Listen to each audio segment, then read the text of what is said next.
मुंबई का मशहूर बिजनेसमैन और एसआर ग्रुप्स का मालिक साहिल धनराज आज अपनी लाडली बहन रूही को शॉपिंग कराने मॉल पहुंचा है।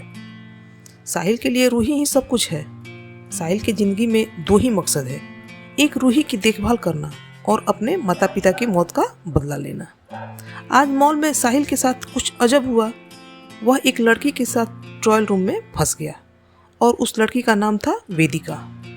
वेदिका उसे वहां देखकर उस पर चिल्ला रही होती है, पर साहिल उसकी खूबसूरती को देखकर मंत्रमुग्ध होकर खड़ा रहता है। वेदिका वहां से गुस्से में चली जाती है, पर उसको जरा भी एहसास नहीं था कि किस्मत उसको साहिल के सामने फिर ला खड़ा करने वाली है। क्या होगा जब किस्मत इन दोनों को आपस में फिर से टकराएगी? प्यार का फूल खिलेगा या नफरत की बारिश होगी? इन सब बातों को जानने के लिए इस कहानी को अंत तक जरूर सुनिएगा। कहानी अच्छी लगे तो लाइक कर दोस्तों के पास शेयर कीजिएगा। और हाँ, अगर आप मेरे चैनल पर नए हैं तो मेरे चैनल को सब्सक्राइब कर लीजिएगा, ताकि इस तरह की और भी कहानी आने पर आपको नोटिफिकेशन मिल जाए। इस तरह की और भी कहानी सुनने के लिए आप मेरे चैनल के प्लेलिस्ट में जाकर सुन सकते हैं। चलिए कहानी शुरू करते हैं। साहिल और कबीर ऑफिस पहुंचते हैं तो देखते हैं कि वेदिका वहां पहले से ही आ चुकी थी। हमेशा की तरह साहिल वेदिका में ही खो जाता है। वो मन में सोचता है, यार ये सच में इतनी खूबसूरत है या बस मुझे ही लगती है? जब भी देखता हूँ और ज्यादा प्यार हो जाता है इससे। आज वेदिका ने grey 2 piece with black shirt पहना था। कानों में छोटे छोटे इयररिंग्स, बालों की हाई पोनी बनाई हुई थी और पैरों में हाई हील्स पहनी हुई थी। बिल्कुल किसी प्रोफेशनल की तरह लग रही थी। कबीर साहिल को देखता है, जो कि मुंह खोले वेदिका को देख रहा था। कबीर साहिल के पेट में एक कोहनी मारता है, अब इस साले मुंह तो बंद कर ले, मच्छर घुस जाएगा। साहिल उसकी बात सुनकर होश में आता है। साला लड़की देखी नहीं कि लार टपकाना शुरू। कबीर के इतना कहने पर साहिल उसे घूर कर देखता है और कहता है, क्यों बे, मैं कब लड़कियों को ताड़ता हूँ? आज तक किसी लड़की की तरफ आंख उठाकर भी नहीं देखा मैंने। बस ये जब भी सामने होती है खुद को रोक नहीं पाता मैं। हाँ पता है, इस लड़की की ही बात कर रहा हूँ मैं भी, मगर ये तो तुझे जरा सा भी भाव नहीं देती। मुझे नहीं लगता कि ये तुझे घास डालेगी। साहिल उसे खा जाने वाली नजरों से देखता है। साले, तुझ जैसे दोस्त हो ना तो दुश्मनों की क्या जरूरत है मुझे? एक तू ही काफी है। और क्या कहा तूने? मुझे घास नहीं डालेगी? मैं क्या गधा लगता हूँ तुझे? तो कम भी नहीं है तू गधे से। और इतना कहकर वेदिका की तरफ भाग जाता है। साहिल कहता है, क्या कहा तूने? रुक तू, अभी बताता हूँ तुझे। और उसके पीछे भागता है। वेदिका ने अभी तक इन दोनों को नहीं देखा था, वो तो अपनी फाइल्स में बिजी थी। तभी कबीर उसके पीछे आकर खड़ा हो जाता है। साहिल वहां आता है। ओए, वहां उसके पीछे क्यों छुप रहा है? आ यहाँ मेरे सामने। वेदिका, सामने से हटो, आज मैं इसे नहीं छोड़ूंगा। कबीर कहता है, देखो वेदिका, तुम्हारा बॉस पागल हो गया है। देखो कैसे पागल कुत्ते की तरह मेरे पीछे पड़ा हुआ है। प्लीज आगे से मत हटना। साहिल कहता है, क्या कहा तूने मुझे? आज तू नहीं बचेगा, आज तो तू गया। वेदिका उन दोनों को देखकर हंसने लगती है। तभी साहिल कबीर को पकड़ने के लिए अपना हाथ आगे बढ़ाता है। तभी कबीर वेदिका को साहिल की तरफ धकेल देता है और साहिल के हाथ में वेदिका की बाजू आ जाती है। जैसे ही साहिल उसे पकड़कर खींचता है तो वेदिका संभल नहीं पाती और साहिल के ऊपर आ जाती है, जिससे साहिल का बैलेंस बिगड़ जाता है और दोनों नीचे गिर जाते हैं। वेदिका साहिल के ऊपर होती है। साहिल के दोनों हाथ वेदिका की कमर पर होते हैं और वेदिका का एक हाथ साहिल के सीने पर और उसका सिर भी साहिल के सीने पर होता है। दोनों की ही धड़कन फुल स्पीड में चल रही थी, जिसे दोनों ही सुन पा रहे थे। तभी वेदिका अपना सिर ऊपर उठाती है तो देखती है साहिल उसे ही देख रहा है। वो भी उसकी नीली आंखों में खो जाती है। दोनों काफी देर तक ऐसे ही खोए रहते हैं। कबीर उन दोनों को देखकर मुस्कुराए जा रहा था। थोड़ी देर बाद साहिल को होश आता है तो वो वेदिका से कहता है, हेलो, अब उठ भी जाइए या मुझे दबाकर मारने का इरादा है? उसकी आवाज से वेदिका होश में आती है। क्या सर? उठिए। जी सर। और उठ जाती है। Sorry sir. साहिल उठता है और धीरे से बुदबुदाता है, कितनी भारी है, अभी थोड़ी देर और मेरे ऊपर रहती तो 2-4 हड्डियां टूट जाती। जिसे वेदिका सुन लेती है, क्योंकि साहिल ने थोड़ा तेजी बोला था ताकि वेदिका सुन ले। वेदिका उसे घूर कर देखती है। क्या कहा आपने? मैं भारी हूँ? आपकी हड्डियां टूट जाती अगर थोड़ी देर और ऐसे रहती तो? साहिल कहता है, मैंने कहा कुछ? मैं तुम्हें कुछ कैसे कह सकता हूँ? मुझे मरना थोड़ी है ना तुम्हें कुछ कह के। उधर कबीर अभी भी मुस्कुराए जा रहा था। वेदिका उसे देखती है तो उसे और ज्यादा गुस्सा आ जाता है। इससे पहले वो उसे कुछ कहती, साहिल कहता है, आज पेस्ट कुछ ज्यादा ही करके आया है क्या, जो सफेदी की चमकाहट दिखाया जा रहा है। दांत अंदर कर ले वरना टूट भी सकते हैं, समझा। कबीर उसकी बात सुनकर मुंह पर उंगली रख लेता है, मगर उसे अभी भी हंसी आ रही थी। साहिल कहता है, और क्या बोल रहा था तू मुझे, तुझे छोड़ूंगा नहीं मैं। और जैसे ही उसकी तरफ बढ़ता है तभी वेदिका बोलती है, क्या है, क्यों बच्चे की तरह लड़ रहे हैं आप दोनों।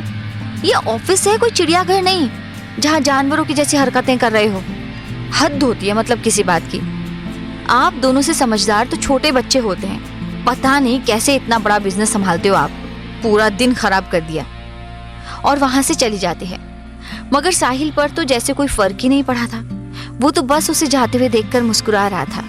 कबीर कहता है, क्या है बे, पनौती साले, तुझे तो सुनने में मजा आता है ना उसे, और मुझे क्यों साथ में फंसाता है तू। तेरे चक्कर में मेरी जिंदगी झंड हो गई है। साहिल कहता है, तू नहीं समझेगा, जब तुझे प्यार होगा ना तब तुझे समझ में आएगी मेरी हालत। कबीर हाथ जोड़कर कहता है, ओ मेरे बाप, मुझे बख्श दे, मुझे नहीं पड़ना इस प्यार व्यार के चक्कर में। और एक बात बता, जब तू उसे इतना प्यार करता है तो हमेशा उसे इतना चिढ़ाता क्यों रहता है, क्यों करता है उसे इतना परेशान। साहिल कहता है, पता है, जब वो गुस्से में होती है ना तो और भी ज्यादा प्यारी लगती है, और जब गुस्से में मुझे देखती है ना तो मैं तो बस उसमें ही खो जाता हूँ। और जब वो गुस्से में मुझे डांटती है ऐसा लगता है मानो सारे जहान की खुशियां मुझे मिल गई हों। अब बस कर यार अपना ये ड्रामा, चल बहुत काम है। साहिल कहता है, चल। फिर दोनों साहिल के केबिन की तरफ आ जाते हैं। उधर ऋषभ, रूही और आस्था एक बड़े से रेस्टोरेंट में पहुंचते हैं। ऋषभ वहां पर किसी से कुछ बात करता है और वो आदमी उसे एक केबिन की तरफ इशारा करता है। तीनों उस केबिन में पहुंचते हैं। बहुत ही लग्जूरियस रेस्टोरेंट था वो। सबके लिए अलग अलग केबिन बने हुए थे ताकि कोई किसी को डिस्टर्ब ना करे। आस्था कहती है, ऋषभ भैया, ऐसे रेस्टोरेंट में क्यों लाए हो आप हमें, मतलब एक ही कमरे में बंद होकर बैठे रहो। रूही कहती है, हाँ भाई, बाहर खुले में रखना था ना। ऋषभ कहता है, भाभी एक्चुअली मुझे ना आपसे बहुत जरूरी बात करनी थी, तो बाहर कोई डिस्टर्ब ना करे इसलिए। आस्था कहती है, ऐसी क्या बात है, बताइए, रुकिए थोड़ी देर। और वो दरवाजे की तरफ देखता है। क्या हुआ भैया, कोई आने वाला है क्या। जी हाँ भाभी। कौन। इतने में रूही कहती है, ओफ वो भाभी माँ, थोड़ा सब्र कर लीजिए, अभी पता चल जाएगा। आस्था कहती है, ये आप दोनों की क्या खिचड़ी पक रही है, मुझे तो कुछ समझ नहीं आ रहा। रूही कहती है, अभी पता चल जाएगा, बस थोड़ी देर और। सभी ऐसे ही बैठे रहते हैं। तभी वहां का गेट खुलता है और काव्या अंदर आती है। ऋषभ तो उसे बस देखता ही रह जाता है, क्योंकि आज काव्या लग ही इतनी ज्यादा खूबसूरत रही थी। वैसे तो हमारी काव्या किसी से कम नहीं है, पर आज कुछ ज्यादा ही प्यारी लग रही थी। आज काव्या ने व्हाइट कलर का अनारकली सूट पहना हुआ था, जिसके गले पर फ्लोरल प्रिंट था। बाकी सारा सूट प्लेन था। उस पर ऑरेंज दुपट्टा, कानों में मैचिंग इयररिंग्स, माथे पर बहुत छोटी सी काली बिंदी, होठों पर हल्की सी पिंक लिपस्टिक। कुल मिलाकर बहुत ही प्यारी लग रही थी। ऋषभ तो उसे देखता ही रह गया, क्योंकि काव्या ने पहली बार अनारकली पहना था और वो उस पर और भी ज्यादा फब रहा था। रूही और आस्था ऋषभ को देखती हैं, तो रूही को हंसी आ जाती है और आस्था हैरानी से कभी काव्या को तो कभी ऋषभ को देखती है। रूही ऋषभ को हल्का सा मारती है, भाई आपकी है, मुंह बंद कर लो वरना मच्छर घुस जाएगा, और हंस देती है। ऋषभ उसकी बातें सुनकर झेप जाता है और अपनी नजर घुमा लेता है। रूही कहती, अरे काव्या भाभी, आप वहां क्यों खड़े हो, यहाँ आइए ना। फिर काव्या का हाथ पकड़कर ऋषभ की साइड में बैठा देती है। रूही के मुंह से काव्या को भाभी सुनकर आस्था का तो मुंह खुला का खुला रह जाता है। एक मिनट, यहाँ चल क्या रहा है, कोई बताएगा। रूही, आपने काव्या को भाभी क्यों बोला। रूही मन में कहती है, ओ गॉड, मैं भी ना थोड़ा सा वेट नहीं कर सकती थी। आस्था कहती, रूही मैं कुछ पूछ रही हूँ आपसे। मैं क्या बताऊं, आप ऋषभ भाई से पूछिए। आस्था ऋषभ की तरफ देखती है। ऋषभ कहता है, भाभी ये आगे कुछ बोलोगे देवर जी? भाभी ये काव्या है, जानती हूँ हमारे हॉस्पिटल में डॉक्टर है। आगे बोलिए। ऋषभ कहता है, वो हम दोनों एक दूसरे को प्यार करते हैं, शादी करना चाहते हैं, इसलिए आज आपको इनसे मिलाया था। काव्या बहुत अच्छी लड़की है भाभी, आप तो जानती हैं इसे। भाभी प्लीज मना मत कीजिएगा, प्लीज प्लीज प्लीज, हम एक दूसरे के बिना नहीं जी पाएंगे। ये सुनकर आस्था को तो कानों पर विश्वास नहीं हो रहा था। आस्था ने कहा, क्या कहा? दोबारा बोलिए। शायद आपने कुछ और बोला है, मतलब मुझे समझ में नहीं आया कि आप काव्या से प्यार करते हैं। आपने सही सुना भाभी। सीरियसली? जी। और कब से चल रहा है ये सब? रूही कहती है, पिछले 2 साल से। आस्था आंखें बड़ी करके बोलती है, क्या? पिछले 2 सालों से? और किसी को कोई भनक भी नहीं है? ऋषभ कहता है, भाभी अब आप बताइए ना, काव्या आपको पसंद है ना? आस्था कहती है, नहीं, मुझे काव्या पसंद नहीं है, और वहां से जाने लगती है। ये सुनकर सबके चेहरों के रंग उड़ जाते हैं। काव्या की आंखों में आंसू आ जाते हैं। ऋषभ आस्था का हाथ पकड़ता है और उसे वापस बैठाकर उसके सामने बैठ जाता है और कहता है, पर भाभी क्यों पसंद नहीं है आपको काव्या? आप तो उसे बहुत अच्छे से जानते हो, आप तो हमेशा उसकी तारीफ करते हो, फिर अब क्यों नहीं पसंद है भाभी? प्लीज भाभी ऐसा मत बोलिए, मैं नहीं जी पाऊंगा उसके बिना।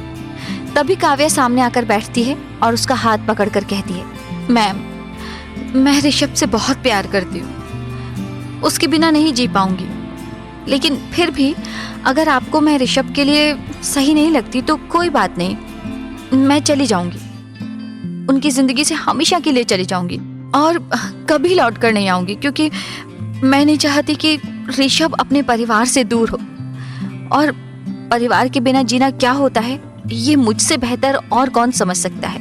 लेकिन एक बार, बस एक बार मेरी गलती बता दीजिए, या मुझ में क्या कमी है ये बता दीजिए।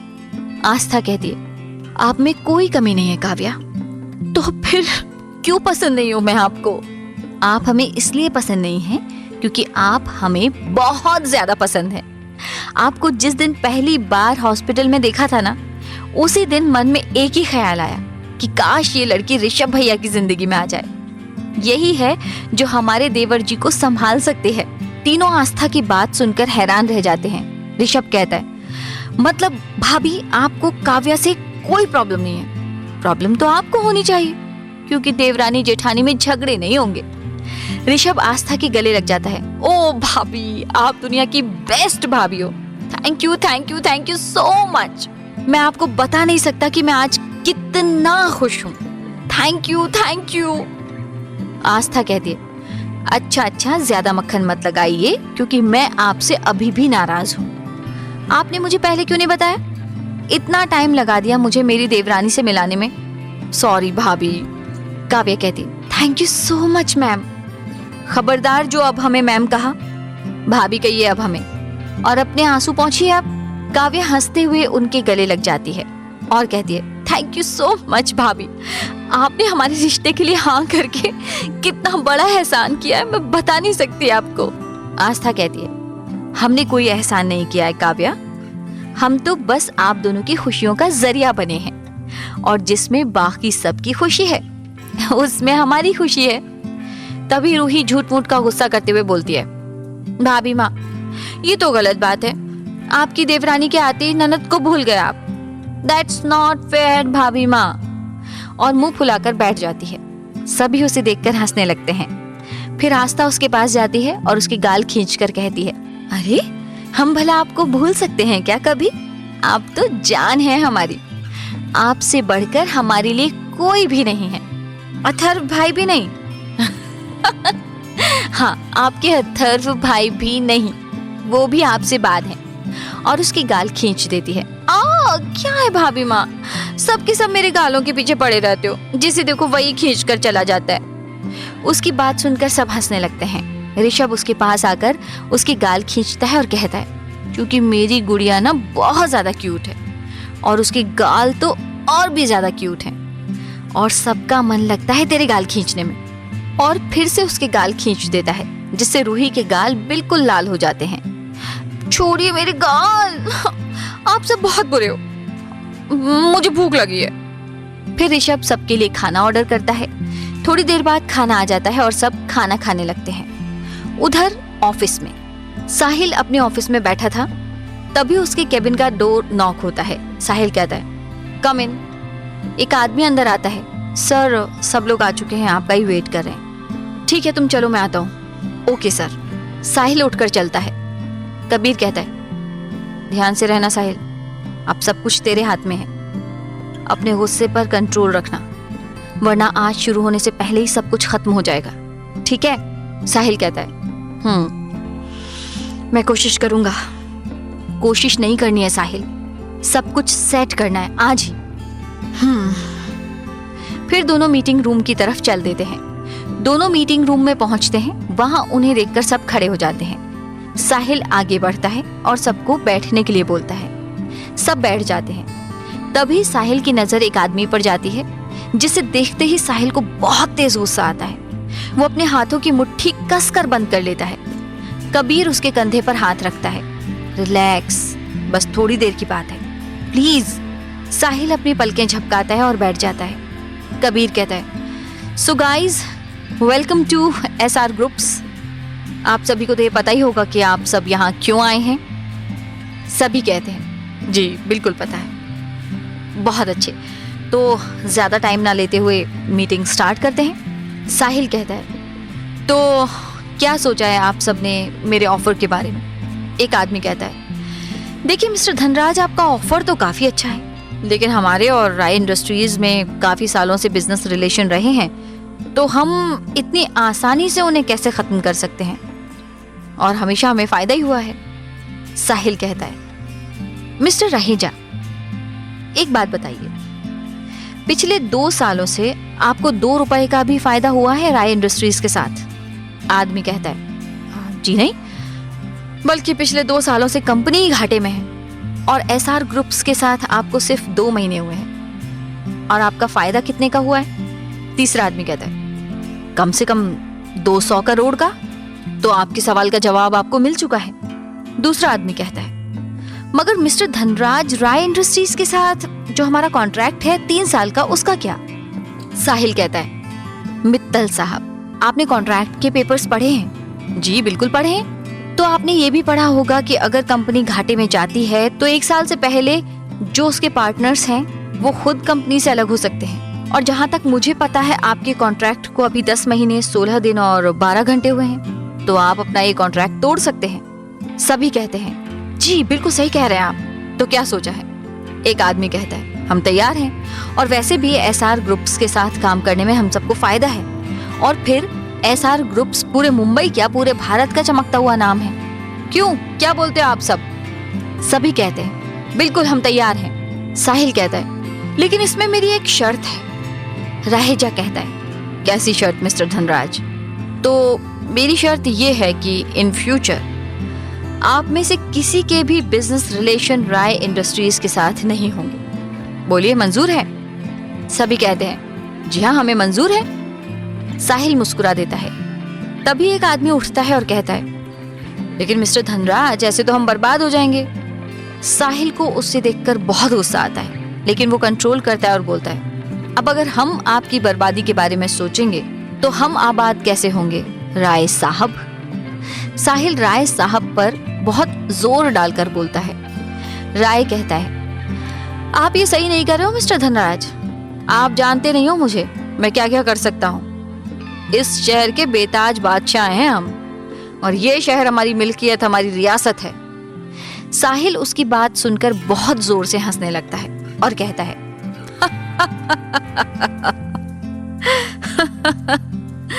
आपकी ये रियासत उजड़ चुकी है राय साहब, और आप इस उजड़ी हुई रियासत के लुटे हुए बादशाह हैं। अब इस रियासत का सिर्फ एक ही बादशाह है, और वो है साहिल धनराज गिल।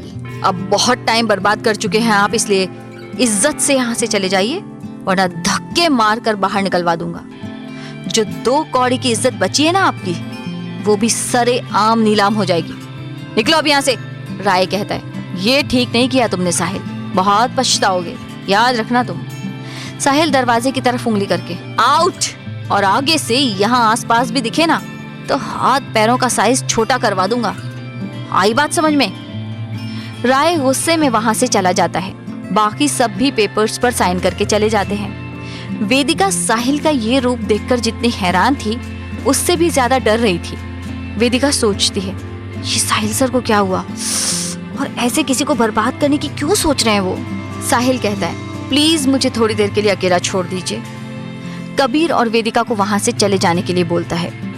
कबीर कहता है, चलिए मिस शर्मा, लेकिन साहिल सर को ऐसे छोड़ना, प्लीज वेदिका चलो यहाँ से, अभी वो बहुत ज्यादा गुस्से में है। अगर हम यहाँ रुके तो वो हमें या खुद को भी नुकसान पहुंचा सकता है। वेदिका का साहिल को इस हालत में छोड़कर जाने का मन तो नहीं था, लेकिन कबीर के समझाने पर वो वहां से बाहर आ जाती है। बाहर आकर वेदिका कबीर से पूछती है, ऐसी क्या बात है जो साहिल सर इतने गुस्से में हैं, यहाँ तक कि किसी को बर्बाद तक करने से पीछे नहीं हट रहे? कबीर कहता है, देखो वेदिका, कुछ मैटर्स पर्सनल भी होते हैं और उनके बारे में जानना सही नहीं होता, लेकिन सर इस तरह। वेदिका तुम चिंता मत करो, टाइम आने पर वो खुद तुम्हें बता देगा, लेकिन तब तक तुम इस बारे में उससे कोई बात मत करना, प्लीज। Ji sir. अंदर साहिल गुस्से में चीजें फेंकने लगता है और बहुत तेज चिल्लाने लगता है, आज वो मेरे सामने था लेकिन मैं कुछ नहीं कर पाया, कुछ नहीं। और फिर वहीं बैठकर रोने लगता है। कबीर और वेदिका बाहर से उसे देख रहे थे। उसकी ऐसी हालत देखकर दोनों की आंखों में आंसू आ जाते हैं। वेदिका कबीर से कहती है, सर उन्हें हमारी जरूरत है, हम उन्हें ऐसी हालत में नहीं छोड़ सकते। कबीर कहता है, नहीं वेदिका, वो अभी बहुत गुस्से में है, अभी उसके पास जाना ठीक नहीं होगा। तुमने उसे पहली बार देखा है इतने गुस्से में, मैं बचपन से जानता हूँ, वो गुस्सों में दूसरों को या खुद को भी चोट पहुंचा लेता है। अभी उसे अकेला छोड़ना ही ठीक रहेगा। सर ये आप कैसी बातें कर रहे हैं सर, आपको यहाँ रुकना है रुकिए, लेकिन मैं जा रही हूँ उनके पास, मैं नहीं देख सकती उन्हें इस हालत में। और इतना कहकर केबिन का दरवाजा खोलकर वो अंदर चली जाती है। कबीर कहता है, मेरी बात तो सुनो वे, लेकिन तब तक वो अंदर जा चुकी थी। ये देखकर कबीर वहां से चला जाता है। साहिल उसे देखता है तो उसे और तेज गुस्सा आ जाता है। वो वेदिका पर चिल्ला पड़ता है, क्या कर रही हो यहाँ तुम? मना किया था ना मैंने यहाँ आने को, बोला था ना अकेला छोड़ दो मुझे, जाओ यहाँ से जाओ। वेदिका उसकी आवाज सुनकर डर जाती है। तभी साहिल एक हाथ मेज पर मारता है। मेज कांच की होने की वजह से टूट जाती है और साहिल के हाथ में कांच का टुकड़ा घुस जाता है, जिससे बहुत खून निकलने लगता है। ये देखकर वेदिका की हालत खराब हो जाती है और वो साहिल की तरफ दौड़ती है। ये क्या किया आपने? देखिए कितना खून बह रहा है, लाइए मैं ड्रेसिंग कर देती हूँ। साहिल उससे अपना हाथ छुड़ाकर, मैं ठीक हूँ, तुम जाओ यहाँ से। वेदिका उसे एक जोरदार थप्पड़ मारती है। समझते क्या हो आप खुद को? प्यार की बात समझ में नहीं आती ना आपको? खुद को बहुत बड़ा हीरो समझते हैं आप? कितना खून बह रहा है और बोलते हैं मैं ठीक हूँ। अब अगर एक भी आवाज मुंह से निकाली ना तो मुझसे बुरा कोई नहीं होगा, समझे आप? बैठिए चुपचाप यहाँ। साहिल किसी बच्चे की तरह गर्दन हिलाता है और बैठ जाता है। वेदिका उसके हाथ से कांच निकालने लगती है और जैसे ही वो कांच को हाथ लगाती है, साहिल दर्द से तड़प उठता है और उसकी चीख निकल जाती है। उसे देखकर वेदिका की आंखों में भी आंसू आ जाते हैं।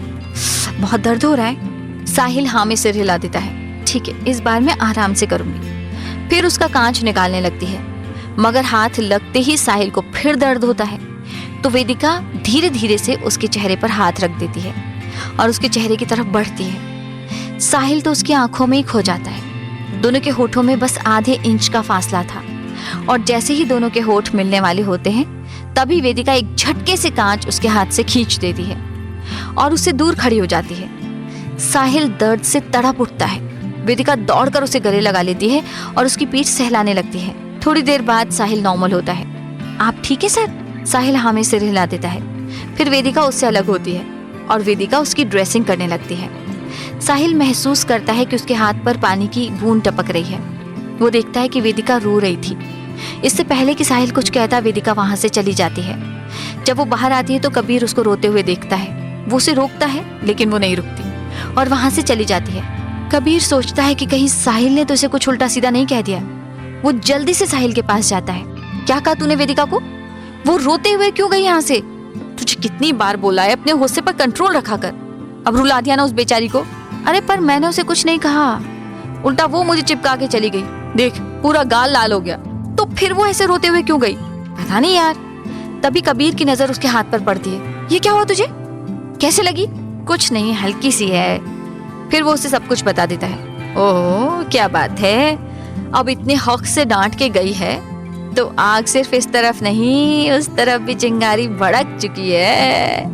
पागल हो गया है क्या? ऐसा कुछ नहीं है, मुझे चोट लगी थी तो बस इसलिए मुझे डांटा होगा, और क्या। देख भाई, मुझे जो लगा वो बोल दिया, अब आगे तू देख। फिर दोनों वहां से हंसते हुए चले जाते हैं। उधर रूही, ऋषभ, काव्या और आस्था खाना खा चुके थे तो रूही कहती है, भाई मुझे आइसक्रीम खानी है। ऋषभ कहता है, ठीक है चलो। फिर सब आइसक्रीम पार्लर जाते हैं। वहां पर सब अपनी अपनी पसंद की आइसक्रीम ऑर्डर करते हैं। वेटर उनका ऑर्डर लेकर चला जाता है। अच्छा भाई, आपकी लव स्टोरी सुनाओ ना प्लीज, रूही कहती है तो ऋषभ कहता है, अरे लव स्टोरी सुनकर क्या करोगे? आस्था कहती है, नहीं भैया, आपको आपकी लव स्टोरी तो सुनानी पड़ेगी। चलिए आप शुरू हो जाइए। तब तक उनकी आइसक्रीम भी आ जाती है। तो सुनिए, काव्या को मैंने पहली बार 2 साल पहले देखा था। फ्लैशबैक 2 साल पहले।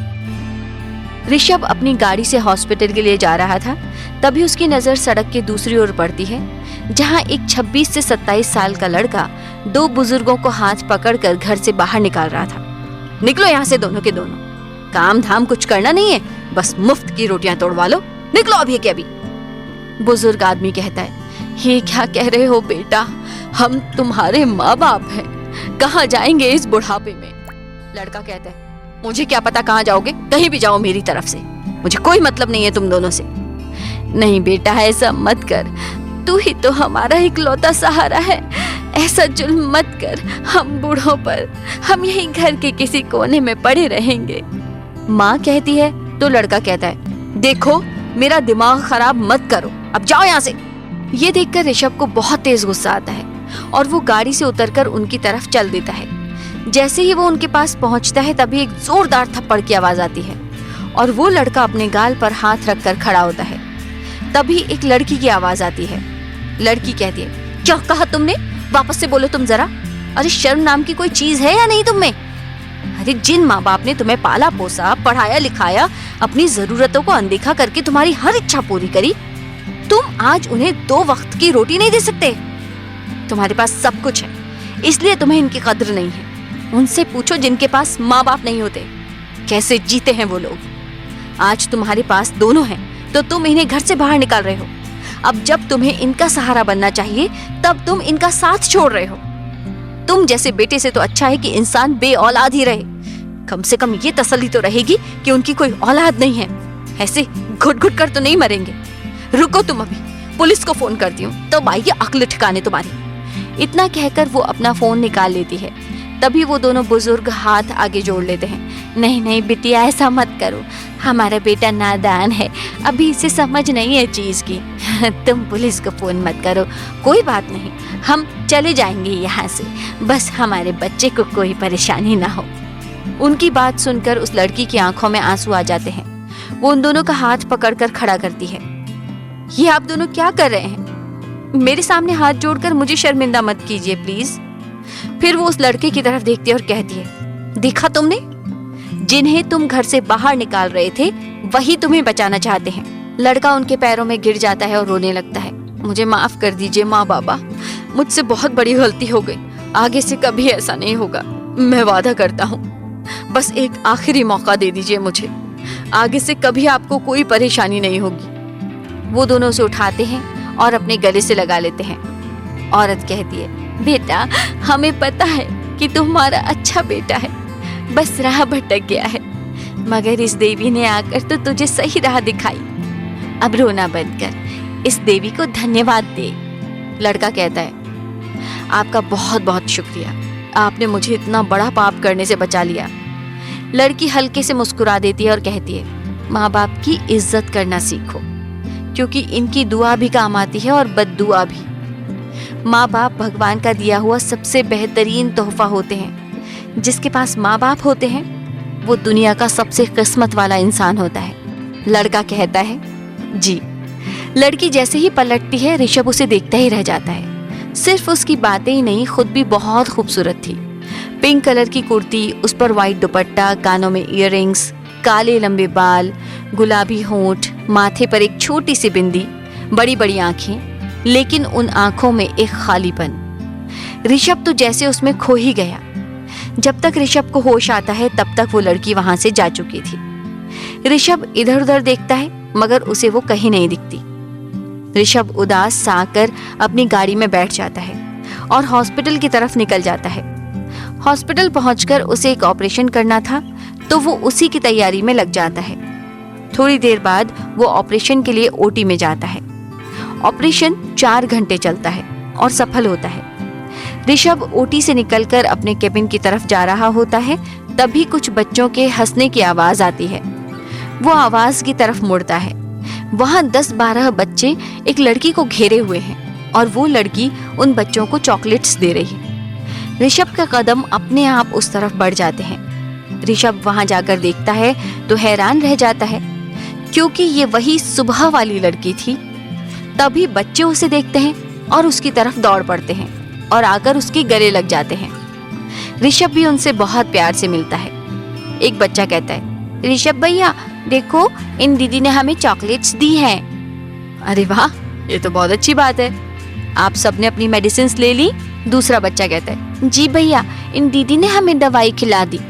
वेरी गुड, चलिए अब आप सब जाकर आराम कीजिए। ठीक है भैया, लव यू। और उसके गाल पर किस करके भाग जाते हैं। बाय भैया, बाय दीदी, बाय बच्चों, दोनों कहते हैं। इसके बाद में ऋषभ लड़की की तरफ बढ़ता है, कहता है, न्यू ज्वाइनिंग? लड़की कहती है, जी। ऋषभ अपना हाथ आगे बढ़ाता है। Doctor Rishabh Mehra, cardiac surgeon. Doctor Kavya Singh, psychiatrist. फिर ऋषभ अपने केबिन में चला जाता है और काव्या भी अपने केबिन में। ऐसे ही दिन बीत रहे थे और काव्या और ऋषभ अच्छे दोस्त बन चुके थे। जहां ऋषभ के दिल में काव्या के लिए प्यार बढ़ता ही जा रहा था, वहीं काव्या को भी ऋषभ का साथ अच्छा लगने लगा था। दोनों साथ खूब टाइम बिताते। एक दिन ऋषभ ने सोच लिया कि आज वो काव्या को प्रपोज कर देगा। उस दिन हॉस्पिटल में ऋषभ काव्या के पास आता है। काव्या, मुझे तुमसे कुछ बात करनी है। हाँ बोलो ऋषभ, क्या बात करनी है? यहाँ नहीं, शाम को बाहर मिलते हैं। ठीक है, तो शाम को होटल रॉयल ब्लू में मिलते हैं, ठीक 7 बजे। मैं इंतजार करूंगा। ठीक है, मैं पहुंच जाऊंगी। शाम 7 बजे काव्या होटल पहुंचती है तो वहां का मैनेजर उसे लिफ्ट से ऊपर फ्लोर पर लेकर जाता है और वहां छोड़कर वापस आ जाता है। काव्या आगे बढ़ती है तो देखती है चारों तरफ अंधेरा है। काव्या ऋषभ को आवाज लगाती है, ऋषभ, क्या तुम हो यहाँ? मगर उधर से कोई आवाज नहीं आती। काव्या सोचती है कि कहीं मैं गलत जगह तो नहीं आ गई।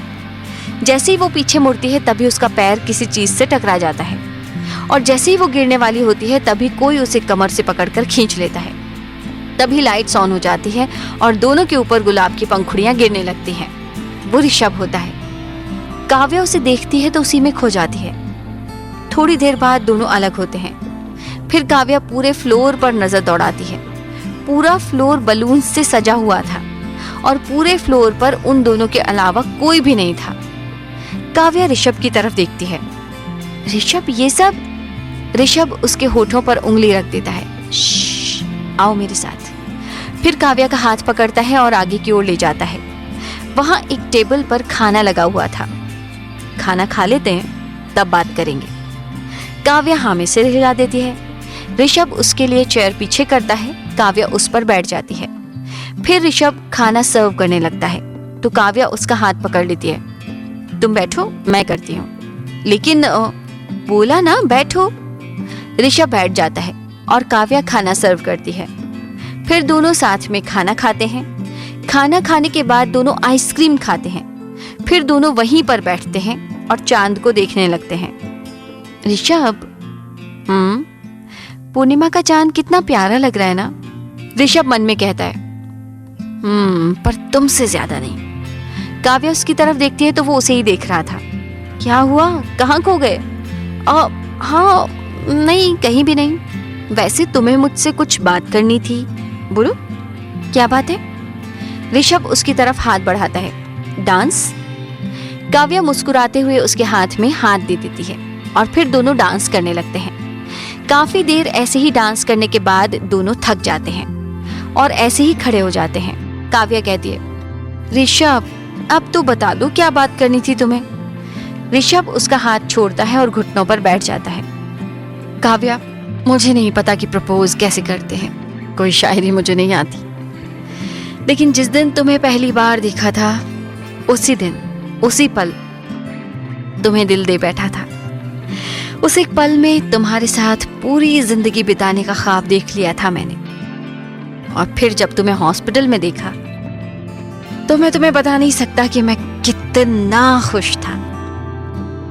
ऐसा लग रहा था कि अगर मैं भगवान से कुछ और भी मांगता तो वो भी मिल जाता। आज तक मैंने कभी किसी लड़की की तरफ आंख उठाकर भी नहीं देखा, लेकिन जब से तुम मिली हो तुमसे चाहकर भी नजर नहीं हटा पाता।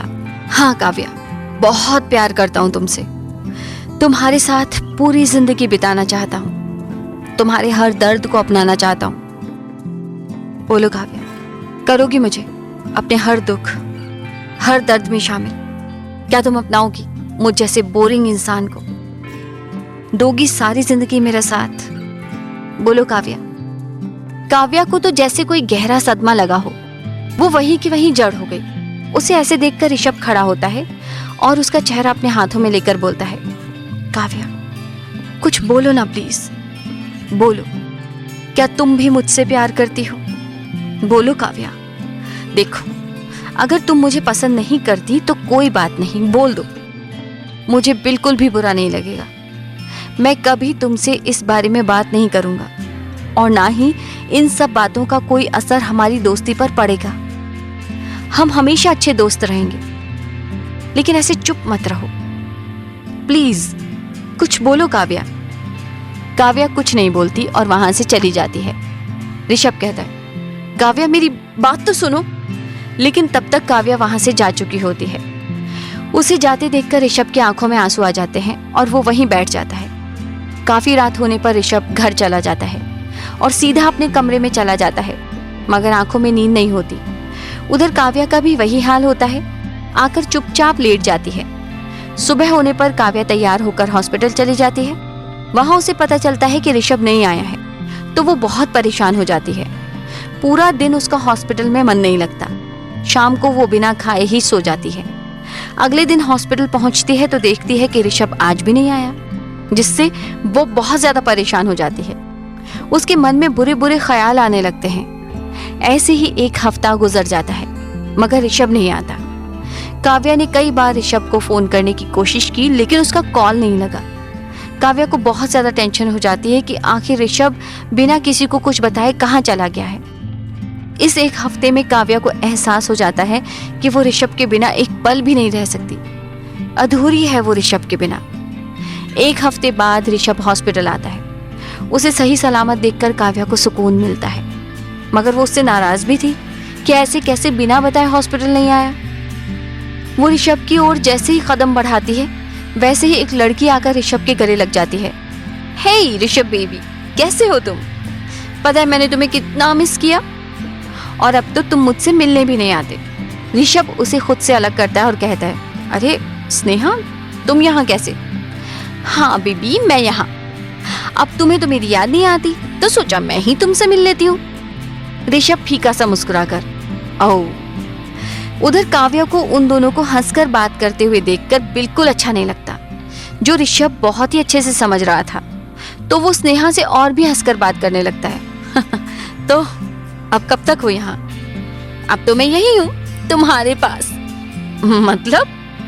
मतलब ये कि मैंने यहीं पर ज्वाइनिंग ले ली है। ओह, दैट्स ग्रेट। स्नेहा फिर से ऋषभ के गले लग जाती है। ये देखकर काव्या को और भी ज्यादा गुस्सा आ जाता है। वो ऋषभ को घूर कर देखती है और वहां से चली जाती है। ऋषभ काव्या को जाते हुए देखता है तो मन में सोचता है, ओह शिट मैन, लगता है ज्यादा ही नाराज हो गई, अभी जाकर मना देता हूँ। वो स्नेहा को खुद से अलग करता है और कहता है, स्नेहा तुम यहीं आराम करो, इतनी दूर से आई हो, थक गई होगी, शाम को मिलते हैं। Okay baby. और स्नेहा वहां से चली जाती है और ऋषभ काव्या के केबिन की तरफ मुड़ जाता है। तभी एक वार्ड बॉय वहां आता है। डॉक्टर मेहरा, कुछ पेशेंट्स आपके केबिन में इंतजार कर रहे हैं। ठीक है, तुम चलो, मैं आता हूँ थोड़ी देर में। नहीं, आप अभी चलिए, अर्जेंट है। अच्छा ठीक है, चलो। और वो वार्ड बॉय के साथ वहां चला जाता है।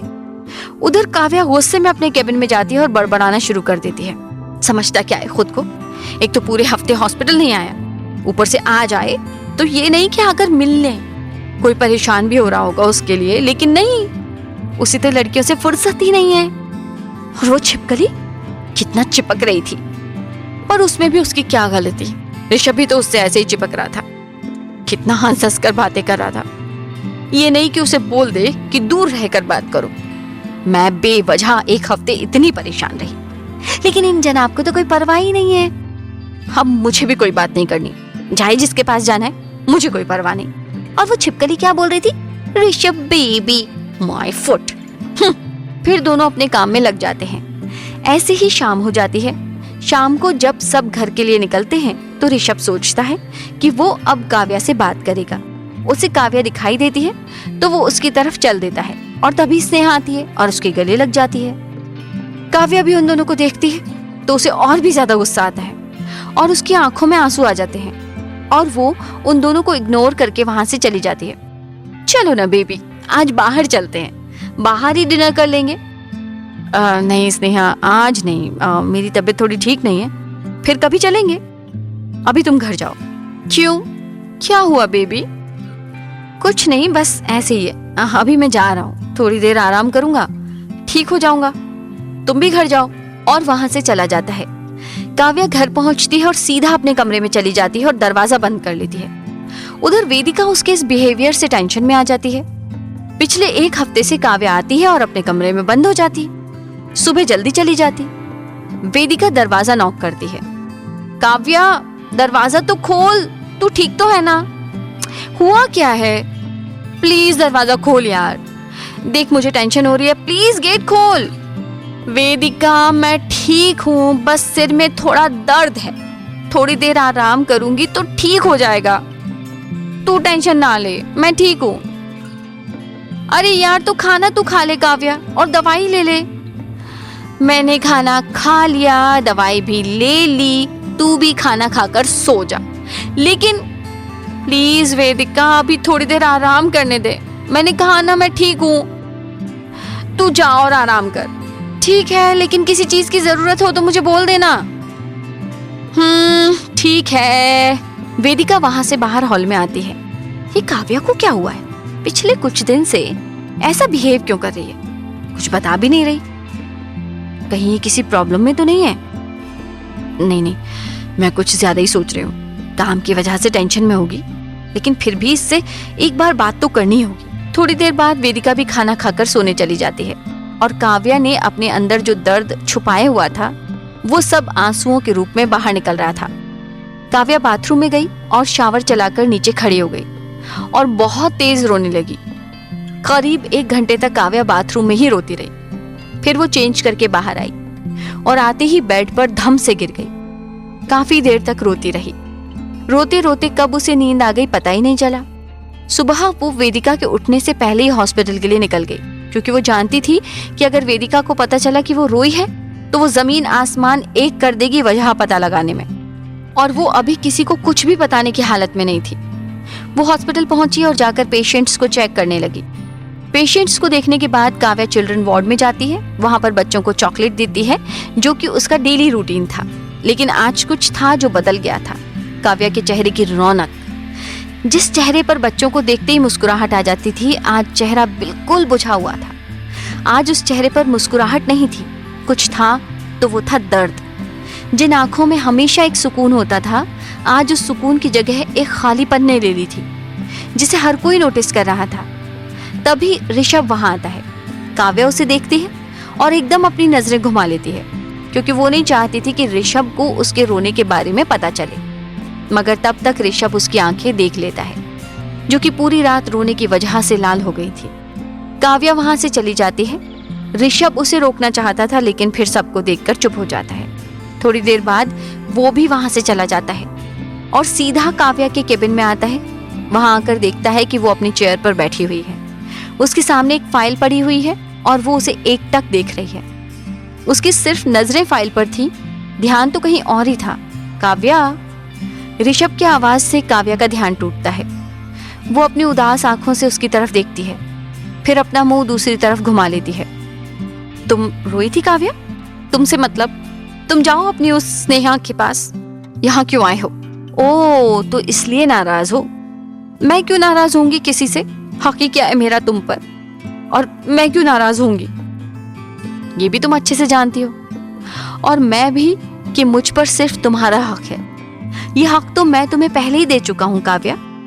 इससे पहले काव्या कुछ कहती कि तभी स्नेहा वहां आ जाती है। बेबी, तुम यहाँ हो और मैंने तुम्हें पूरे हॉस्पिटल में ढूंढ लिया, तुम चलो मेरे साथ।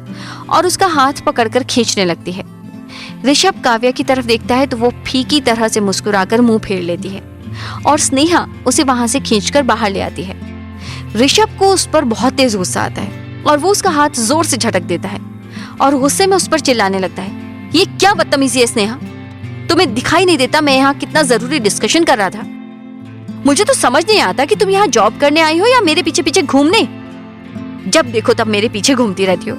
ये हॉस्पिटल है, कोई गार्डन नहीं। और आगे से मुझे डिस्टर्ब करने की सोची भी ना तो मुझसे बुरा कोई नहीं होगा, समझी तुम? अब जाओ यहाँ से। लेकिन बेबी, मैं तो बस जस्ट शट अप। और ये क्या बेबी बेबी लगा रखा है? बॉयफ्रेंड नहीं हूँ तुम्हारा, बस एक दोस्त हूँ। जाओ यहाँ से। स्नेहा वहां से गुस्से में पैर पटकते हुए चली जाती है। ऋषभ अंदर आता है। काव्या कहती है, क्या हुआ डॉक्टर मेहरा, आप गए नहीं उनके साथ? या फिर वो आपकी गर्लफ्रेंड छोड़कर चली गई आपको? ऐसा कुछ नहीं है काव्या, वो गर्लफ्रेंड नहीं है मेरी, बस एक दोस्त है। कॉलेज में साथ पढ़ती थी और कुछ भी नहीं है। अच्छा सॉरी, आज के बाद तुम्हें कभी परेशान नहीं करूंगा, पक्का प्रॉमिस। ऋषभ कान पकड़कर उठक बैठक करने लगता है। काव्या उसके पास आती है, उसे उठाती है। इसकी कोई जरूरत नहीं है ऋषभ, मतलब तुमने मुझे माफ कर दिया? अब तो नाराज नहीं हो? जी नहीं, मैंने माफ नहीं किया है तुम्हें और मैं तुमसे बहुत नाराज हूँ। देखो काव्या, अगर अब तुम मुझसे ऐसे ही नाराज रहोगी तो मैं सचमुच स्नेहा के पास चला जाऊंगा। काव्या गुस्से में उसकी तरफ घूमती है और दोनों हाथों से ऋषभ को मारने लगती है। तुम बहुत बुरे हो ऋषभ, मैं पिछले एक हफ्ते से तुम्हारे लिए परेशान हूँ कि पता नहीं कहाँ होगा, किस हाल में होगा, और तुम्हें तो कोई परवाह ही नहीं है। और अब जब एक हफ्ते बाद वापस आए हो तब भी मुझसे मिलने के बजाय उस छिपकली से जाकर चिपक गए। तुम्हें अंदाजा भी है कि मेरी हालत क्या थी जब तुम यहाँ नहीं थे? एक पल भी ऐसा नहीं गया जब तुम्हें याद नहीं किया हो। ऊपर से तुम्हारा फोन भी नहीं लग रहा था, ऐसे लग रहा था जैसे पता नहीं किसी ने मुझसे मेरा क्या छीन लिया हो। तुम्हें नहीं पता ऋषभ, ये एक हफ्ता कैसे बिताया मैंने तुम्हारे बिना। ऋषभ उसके हाथ पकड़ता है और उसे अपने करीब खींच लेता है। क्यों, तुम इतनी परेशान क्यों थी मेरे लिए? क्यों नहीं रह पाई मेरे बिना? बोलो। क्योंकि क्या काव्या, बोलो। क्योंकि मैं भी तुमसे प्यार करने लगी हूँ ऋषभ। क्या कहा? फिर से बोलना जरा। I love you Rishabh, I love you so much. Rishabh उसे गले लगा लेता है। I love you too Kavya. पता है ऋषभ, जब तुम इस एक हफ्ते मुझसे दूर रहे ना तो मुझे एहसास हुआ कि मैं तुम्हारे बिना एक पल भी नहीं रह सकती। अधूरी हूँ मैं तुम्हारे बिना। ओह, तो तुम्हें मतलब मेरे दूर जाने पर मुझसे प्यार हुआ? नहीं ऋषभ, प्यार तो पहले से था लेकिन एहसास नहीं था। मुझे लगता था कि हम तो सिर्फ दोस्त हैं, तो फिर प्यार कैसे हो सकता है? पर वैसे तुम कहाँ थे इतने दिन और तुम्हारा फोन क्यों नहीं लग रहा था? अरे मैं किसी काम से गांव गया था, वहां पर मेरा फोन खराब हो गया और फिर वहां नेटवर्क भी नहीं आते तो मैंने न्यू फोन नहीं लिया और जैसे ही मुंबई आया तुरंत एक नया फोन ले लिया। आगे से अगर कहीं भी जाओगे तो मुझे बताकर, मुझे टेंशन हो जाती है। जो हुक्म रानी साहिबा। काव्या उसकी बात सुनकर मुस्कुरा देती है और दोनों काफी देर तक ऐसे ही खड़े रहते हैं। ऋषभ कहता है, अच्छा सुनो, आज डिनर पर चलें? काव्या मुस्कुरा देती है और फिर दोनों खुशी खुशी अपने काम में लग जाते हैं। फ्लैशबैक समाप्त। ऋषभ कहता है, तो बस यही थी हमारी लव स्टोरी। रूही और आस्था दोनों ताली बजाते हैं। रूही कहती है, सुपर्ब। आस्था कहती है, मानना पड़ेगा काव्या आपको, आपने हमारे मिस्टर अकड़ू को भी प्यार करना सिखा दिया। मतलब अगर ऋषभ भैया को प्यार हो सकता है तो किसी को भी हो सकता है। Heads off to you Kavya. Kavya ये सुनकर मुस्कुरा देती है। क्या भाभी आप कुछ भी बोलते हो, ऋषभ कहता है। फिर सभी थोड़ी देर ऐसे ही बातें करते हैं। फिर आस्था कहती है, भैया काफी टाइम हो चुका है, अब चलना चाहिए, घर पर भी सब वेट कर रहे होंगे। जी भाभी। अच्छा आप एक काम कीजिए, आप काव्या को ड्रॉप कर दीजिए, हम और रूही चले जाएंगे। लेकिन भाभी आप लोग कैसे? अरे हमारी चिंता मत कीजिए, हम चले जाएंगे। तभी पीछे से आवाज आती है, हमसे मिले बिना ही। सब पीछे मुड़कर देखते हैं तो सभी घर वाले वहां खड़े थे। ऋषभ धीरे से बोलता है, इन लोगों को किसने बुलाया यहाँ? आस्था कहती है, मैंने तो नहीं बुलाया। फिर सभी रूही की तरफ देखते हैं जो अपना सिर नीचे किए अपने फोन में घुसी हुई थी। रूही तूने बुलाया इन सबको? अब मैं क्यों बुलाऊंगी? झूठ मत बोल। हाँ मैंने बुलाया है। पर क्यों? क्यों क्या? हमें बताने में आपने 2 साल लगा दिए, इन सबको बताने में 10-12 साल तो लग ही जाते। क्यों भाभी माँ? आस्था कहती है, बात तो रूही की बिल्कुल सही है। गायत्री जी कहती हैं, क्या खुसुर फुसुर हो रही है आप सबकी? ऋषभ कहता है, कुछ नहीं, आइए ना आप लोग। काव्या आगे बढ़कर सभी बड़ों के पैर छूती है। सभी उसे आशीर्वाद देते हैं। मिस्टर मेहरा कहते हैं, अब आप सब हमें बताएंगे यहाँ क्या चल रहा है। चारों एक दूसरे का मुंह देखने लगते हैं। अमृता जी कहती है, कुछ बोलोगे भी या ऐसे एक दूसरे को देखते रहोगे? फिर आस्था उन्हें सब कुछ बता देती है।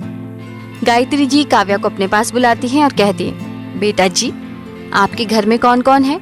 काव्या उदास होकर कहती है, जी आंटी कोई नहीं है, बस एक दोस्त है और जो कुछ भी है वो और उसका परिवार ही है।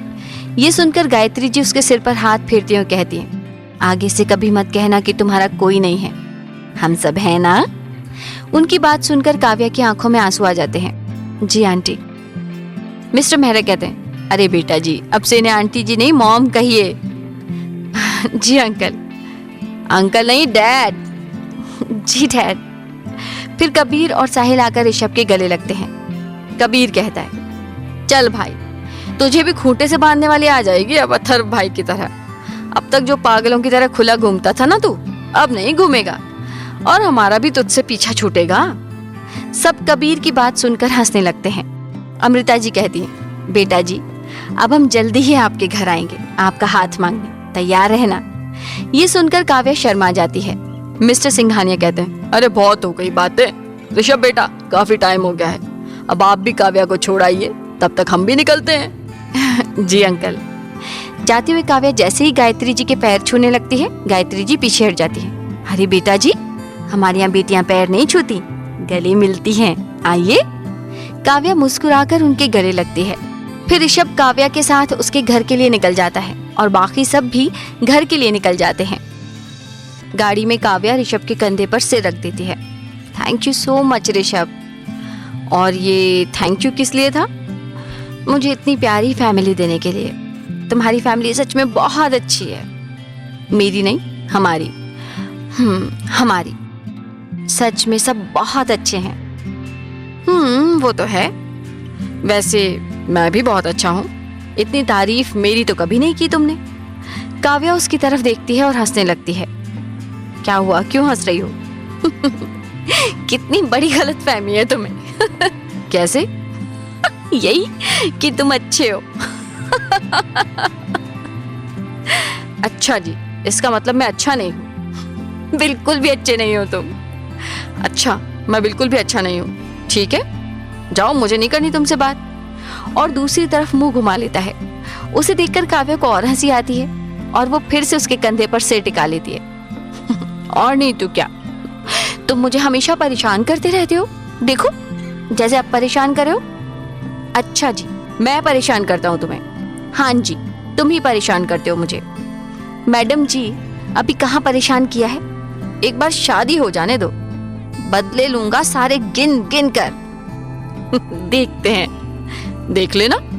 फिर दोनों हंस पड़ते हैं और ऋषभ गाड़ी में गाना चला देता है। उधर साहिल, कबीर और रूही एक ही गाड़ी में होते हैं। रूही देख रही थी कि साहिल कुछ परेशान सा है, तो वो उससे पूछती है, भाई क्या हुआ आपको? मुझे क्या हुआ है? कुछ भी तो नहीं। देखिए भाई, मुझसे तो झूठ बोलना ही मत आप। अच्छे से जानते हो, मैं आपका चेहरा देखकर बता सकती हूँ कि आप कब परेशान हो कब खुश। अब बताओ जल्दी क्या हुआ है। साहिल कबीर की ओर देखता है और कहता है, कुछ नहीं बच्चे, कुछ नहीं हुआ है, बस ऐसे ही थोड़ी सी बिजनेस की टेंशन है, और कुछ नहीं। आप सच बोल रहे हो ना? हाँ बच्चा, सच बोल रहा हूँ। और तुझसे झूठ बोल सकता हूँ कभी? ये तो है। तभी रूही की नजर साहिल के हाथ पर जाती है। वो साहिल की चोट देखकर डर जाती है। भाई, ये आपके हाथ में क्या हुआ? कैसे लगी, दिखाइए। अरे हल्की सी है, तू टेंशन ना ले। लेकिन लगी कैसे आपको? और ध्यान कहाँ रहता है आपका? बच्चे, छोटी सी तो है, और ऑफिस में ही कांच का टुकड़ा पड़ा हुआ था, बस वहीं लग गया थोड़ा सा। ये आपको हल्की सी लग रही है? देखिए, पूरी बैंडेज खून में हो रही है। और आपके ऑफिस वाले कुछ ध्यान रखते हैं कि नहीं, या ऐसे ही इधर उधर कांच फेंक कर रखते हैं? कल मैं चलती हूँ आपके साथ, सबकी क्लास लूंगी। अरे अरे मेरी नखरे वाली, ज्यादा नहीं है, हल्का सा है, टेंशन ना ले तू। साहिल की चोट देखकर रूही की आंखों में आंसू आ जाते हैं। ए मेरा बच्चा, रो मत प्लीज। देख, मैं बिल्कुल ठीक हूँ, तुझे पता है ना, मैं रोते हुए नहीं देख सकता तुझे। कबीर कहता है, हाँ रूही, उसे बहुत हल्की सी लगी है, तू चिंता मत कर, ठीक है वो। भाई आप अपना ख्याल रखा करो, आपको कुछ भी हो गया ना तो मैं जी नहीं पाऊंगी, आप जानते हो ना। हाँ बेटा ठीक है, आगे से ध्यान रखूंगा। अभी तू रोना बंद कर, जल्दी से। ते घर आने वाला है और वहां पर कोई तुझे रोते हुए देखेगा तो हमारी क्लास लगा देगा। प्लीज थोड़ा तरस खा अपने भाइयों पर और शांत हो जा प्लीज। रूही उसकी बात सुनकर हल्के से मुस्कुरा देती है। साहिल कहता है, that's like my good girl. ऐसे ही हंसते रहा कर हमेशा। फिर वो तीनों भी घर पहुंच जाते हैं। उधर ऋषभ और काव्या भी काव्या के घर पहुंच जाते हैं। काव्या गाड़ी से उतरकर ऋषभ को बाय बोलती है और जाने लगती है। ऋषभ कहता है, तुम्हें बड़ी जल्दी है जाने की? हाँ तो रात हो गई है, वैसे तुम्हें नहीं जाना घर? मन तो नहीं है तुम्हें छोड़कर जाने का? अच्छा जी, और मन क्यों नहीं है ये भी बता दो। ऋषभ उसकी कमर पकड़कर अपनी तरफ खींच लेता है। बता दूं? आज तो मुझे कुछ मिलना चाहिए। क्या मिलना चाहिए? और किस खुशी में मिलना चाहिए? अरे आज मैंने इतना बड़ा काम किया है तो उसका इनाम तो मिलना चाहिए कि नहीं? काव्या अपनी भौहें ऊपर करके, क्या काम किया है तुमने? अरे अपनी फैमिली को मनाया है हमारे लिए, ये क्या कोई कम है? ओह सीरियसली, ये तुमने किया है? तुमने मनाया है? हाँ मैंने मनाया। और किसने मनाया है? जी नहीं, तुमने कुछ नहीं किया। जो कुछ किया है रूही ने किया है, समझे मिस्टर ऋषभ मेहरा? अच्छा, मतलब मैंने कुछ नहीं किया। तुमने कुछ नहीं किया।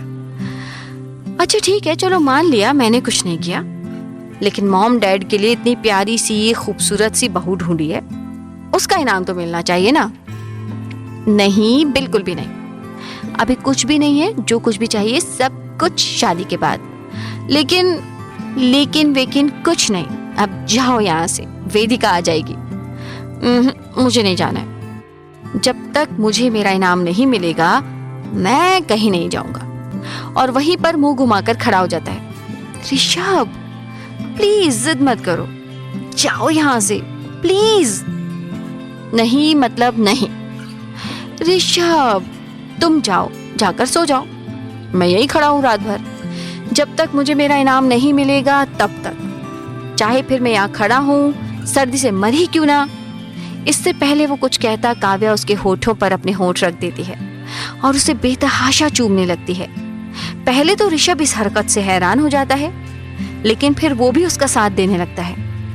थोड़ी देर बाद दोनों अलग होते हैं तो ऋषभ देखता है कि काव्या की आंखों में आंसू होते हैं। ऋषभ उसका चेहरा अपने हाथों में लेता है और कहता है, हे काव्या, क्या हुआ तुम्हें? तुम रो क्यों रही हो? काव्या रोते हुए उसके गले लग जाती है। आगे से कब प्लीज ऐसी बातें मत करना मरने की। ऋषभ मैं नहीं जी पाऊंगी तुम्हारे बिना। अच्छा बाबा सॉरी, आगे से कभी नहीं कहूंगा। अब रोना बंद करो प्लीज। काव्या अपने आंसू पोंछती है। अब जाओ और जाकर आराम करो। तुम भी जाओ। Okay bye, love you, bye, love you too. फिर काव्या घर के अंदर जाने के लिए मुड़ती है तो ऋषभ कहता है, सुनो। काव्या वापस पलटती है और बोलती है, बोलो। बहुत जल्द आऊंगा तुम्हारे पास, तुम्हें हमेशा के लिए अपना बनाने के लिए। तैयार रहना, मैं इंतजार करूंगी। फिर दोनों मुस्कुराते हुए घर चले जाते हैं। अंदर काव्या जाकर देखती है कि वेदिका बेड पर गुमसुम सी बैठी हुई है और शून्य में देखे जा रही है। काव्या उसके पास आती है और उसे कसकर हग करती है। हाय मेरी जान, क्या हुआ, ऐसा मुंह क्यों बनाया हुआ है? कुछ नहीं यार, बस ऐसे ही।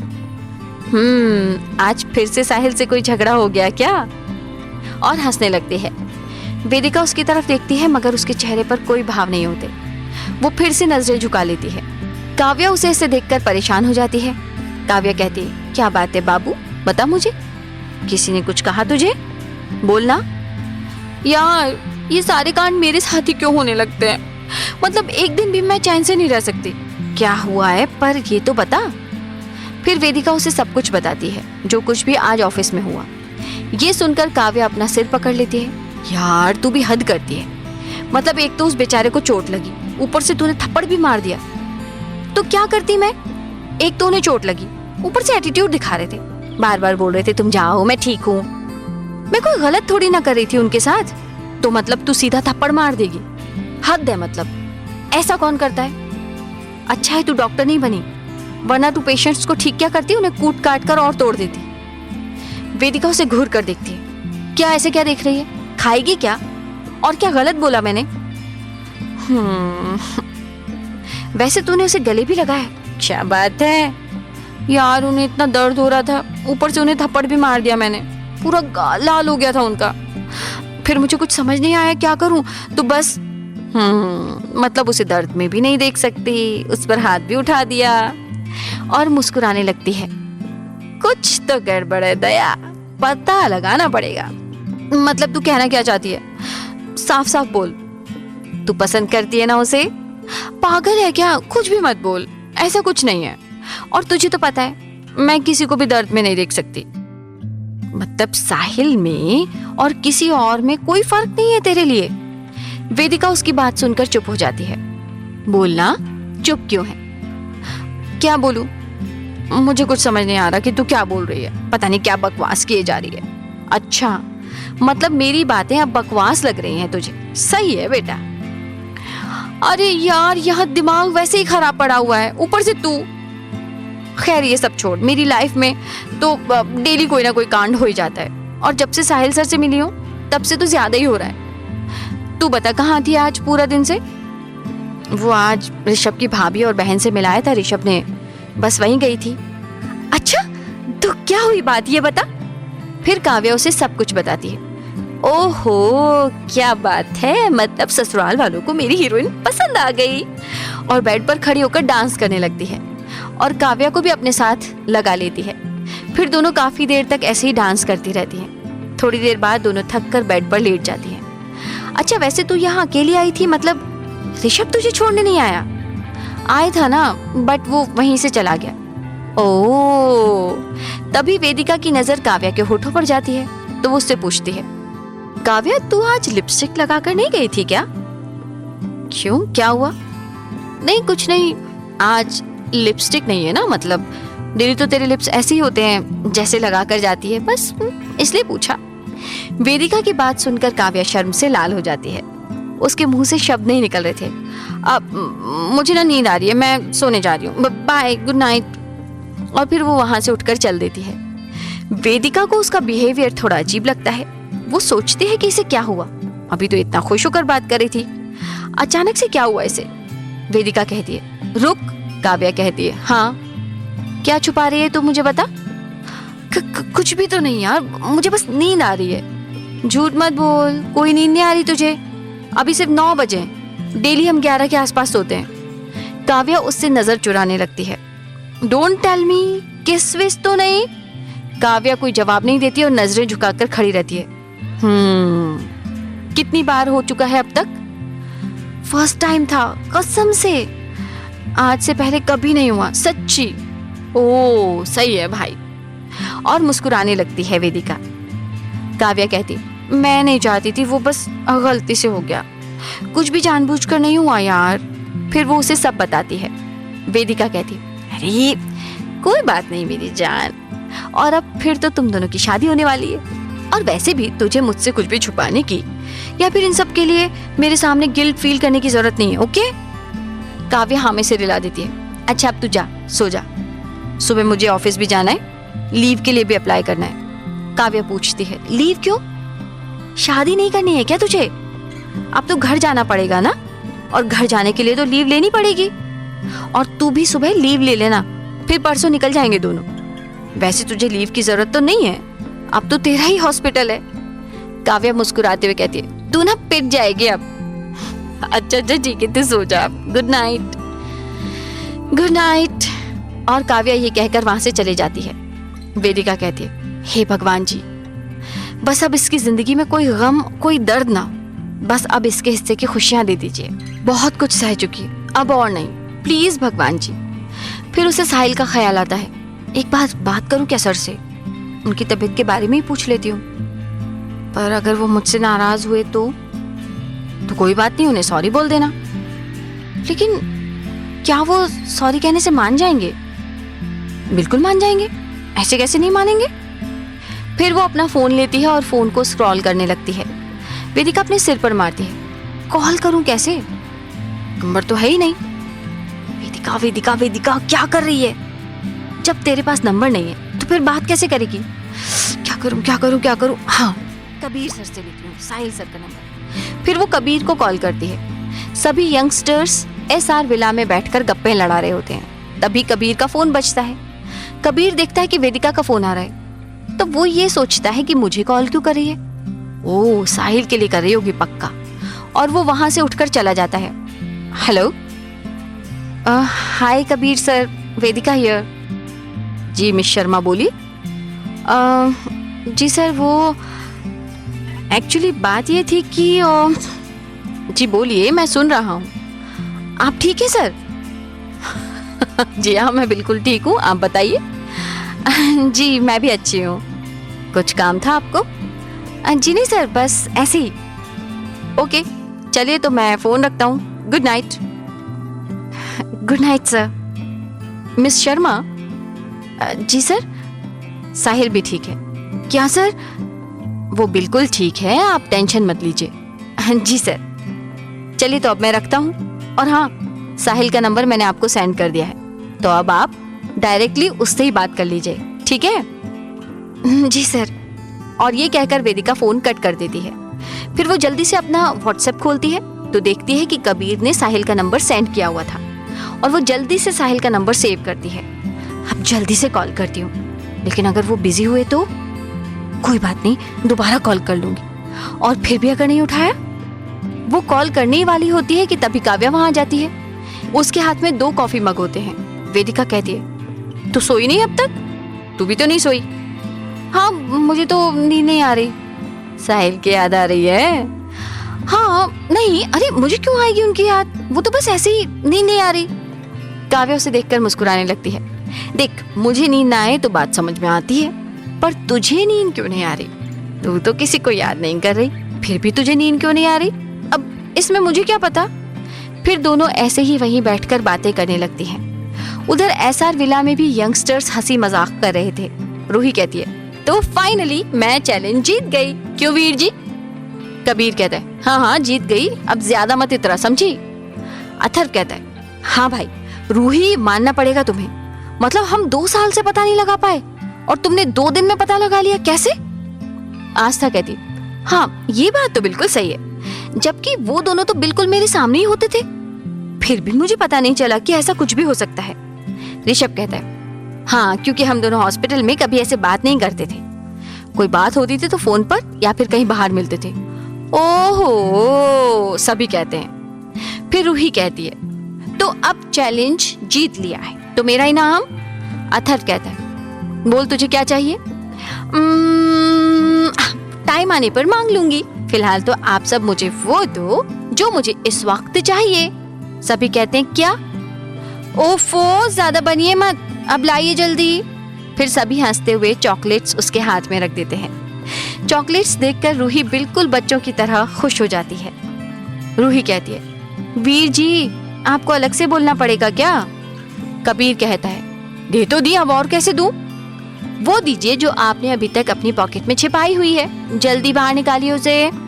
देखिए जरा कितना चिल्ला चिल्ला कर बोल रही है, कबीर जी प्लीज मुझे बाहर निकाल लीजिए, मुझे रूही के पास जाना है। सभी उसकी बातों पर हंसने लगते हैं और कबीर मुंह बनाते हुए दूसरी चॉकलेट भी उसके हाथ पर रख देता है। कबीर कहता है, ले, पता नहीं ये चॉकलेट ना हो गई संजीवनी बूटी हो गई, जब देखो चॉकलेट के पीछे पड़ी रहती है। बिल्कुल सही कहा आपने वीर जी, ये मेरी संजीवनी बूटी तो है। फिर वो बड़े मजे से चॉकलेट खाने लगती है, जिससे उसका पूरा मुंह पर चॉकलेट लग जाती है। सब उसे देखकर हंसने लगते हैं। हंस लो, कोई बात नहीं, मेरा मुंह गंदा हो रहा है ना, होने दो, मैं बाद में साफ कर लूंगी। अभी पहले मैं इसे खत्म कर लूं, वरना ये बुरा मान जाएगी। फिर थोड़ी देर बाद सब सोने चले जाते हैं। उधर काव्या भी सोने चली जाती है और वेदिका अभी भी इसी सोच में थी कि कॉल करे या ना करे। फिर थोड़ी देर बाद वेदिका कॉल लगाई देती है। साहिल कहता है, हेलो। वेदिका तो साहिल की आवाज सुनकर जैसे खोई जाती है। उसे एक सुकून सा मिलता है उसकी आवाज सुनकर। हेलो, कौन बोल रहा है? साहिल कहता है, सर मैं वेदिका। ओह हाय मिस वेदिका। सर आप मुझे मिस वेदिका मत बोला कीजिए, अजीब लगता है। तो फिर क्या बोलूं, आप ही बता दीजिए। सर वैसे मेरा नाम इतना बुरा भी नहीं है, आप मुझे वेदिका ही कहा कीजिए। वैसे नाम तो मेरा भी इतना बुरा नहीं है। क्या सर, मैं कुछ समझी नहीं। तो आप मेरा नाम लिया कीजिए। जी सर। क्या? ओह सॉरी, साहिल। गुड। वैसे कुछ काम था? वेदिका मन में बोलती है, क्यों, कुछ काम होगा तभी इन्हें कॉल कर सकते हैं क्या? बिना काम के कॉल कर लिया तो कोई गुनाह कर दिया क्या? हेलो मिस वेदिका, कहाँ खो गई आप? कहीं नहीं, मैंने तो बस ये जानने के लिए कॉल किया था कि आपका हाथ कैसा है अब जब डॉक्टर तुम जैसी हो तो चोट तो वैसे ही जल्दी ठीक हो जाएगी।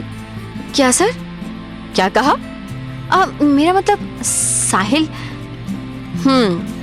मतलब ये कि जब इतना जोरदार थप्पड़ पड़ा तो चोट तो ठीक हो ही जानी है। Sorry sir, I mean Sahil, I am really sorry, but मेरा कोई इंटेंशन नहीं था। बस पता नहीं क्यों अचानक से गुस्सा आ गया और आप पर हाथ उठा दिया। इट्स ओके वेदिका, मुझे बुरा नहीं लगा और तुम टेंशन भी ना लो, मैं बिल्कुल ठीक हूँ। ओके जी, अच्छा चलो अब सो जाओ, सुबह ऑफिस भी तो जाना है। Good night.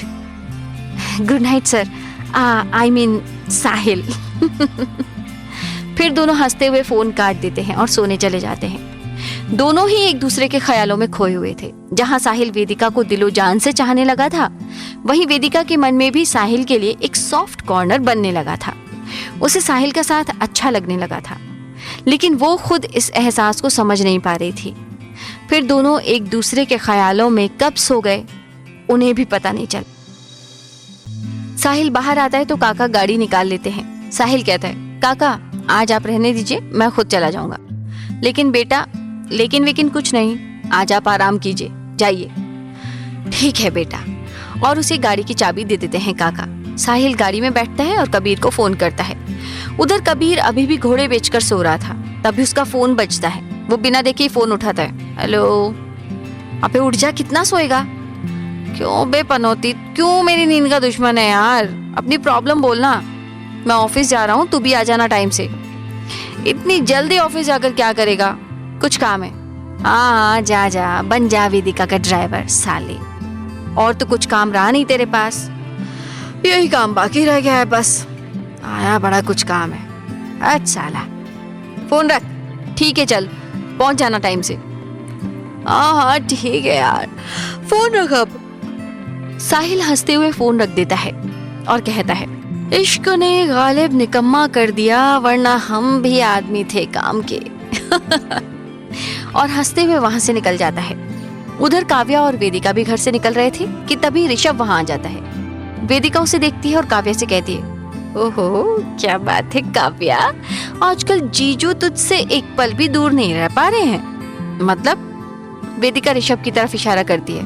वो देख, आज तो तुझे पिक करने भी आए हैं। सही है यार, ऐश है तेरी तो। ऋषभ को देखते ही काव्या शर्मा जाती है। वेदिका उसे छेड़ते हुए, ओए होए देखो तो हमारी लड़की कितना ब्लश कर रही है। काव्या कहती, चल पागल, कुछ भी मत बोल। अच्छा, गाल तो देख अपने, कैसे टमाटर के जैसे लाल ही हो रहे हैं। तब तक ऋषभ उनके पास आ जाता है। हाय जीजू, कैसे हैं आप? मैं तो बहुत अच्छा हूँ, आप बताइए साली साहिबा। मैं भी बहुत अच्छी हूँ। वैसे जीजू, आज इधर का रास्ता कैसे भूल गए आप? अरे नहीं, रास्ता नहीं भूले हैं, हम तो आपसे ही मिलने आए थे। अच्छा जी, आप हमसे मिलने आए थे? हाँ जी, बिल्कुल आपसे ही मिलने आए हैं। हमने सोचा कि क्यों ना आज अपनी प्यारी सी साली साहिबा से मिल लिया जाए। फ्लर्ट करें आप? नहीं, हमारी इतनी मजाल कि हम आपसे फ्लर्ट करें। ना बाबा, मरना थोड़ी है हमें। बातें तो बहुत अच्छी कर लेते हैं आप। शुक्रिया। फिर तीनों हंसने लगते हैं। वो तीनों बात कर ही रहे थे, तभी साहिल की गाड़ी वहां आकर रुकती है।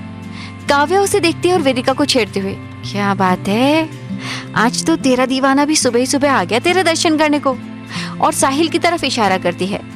वेदिका जैसे ही साहिल को देखती है, वैसे ही उसके चेहरे पर एक बड़ी प्यारी सी मुस्कान आ जाती है। क्या बात है, मुस्कुराया भी जा रहा है।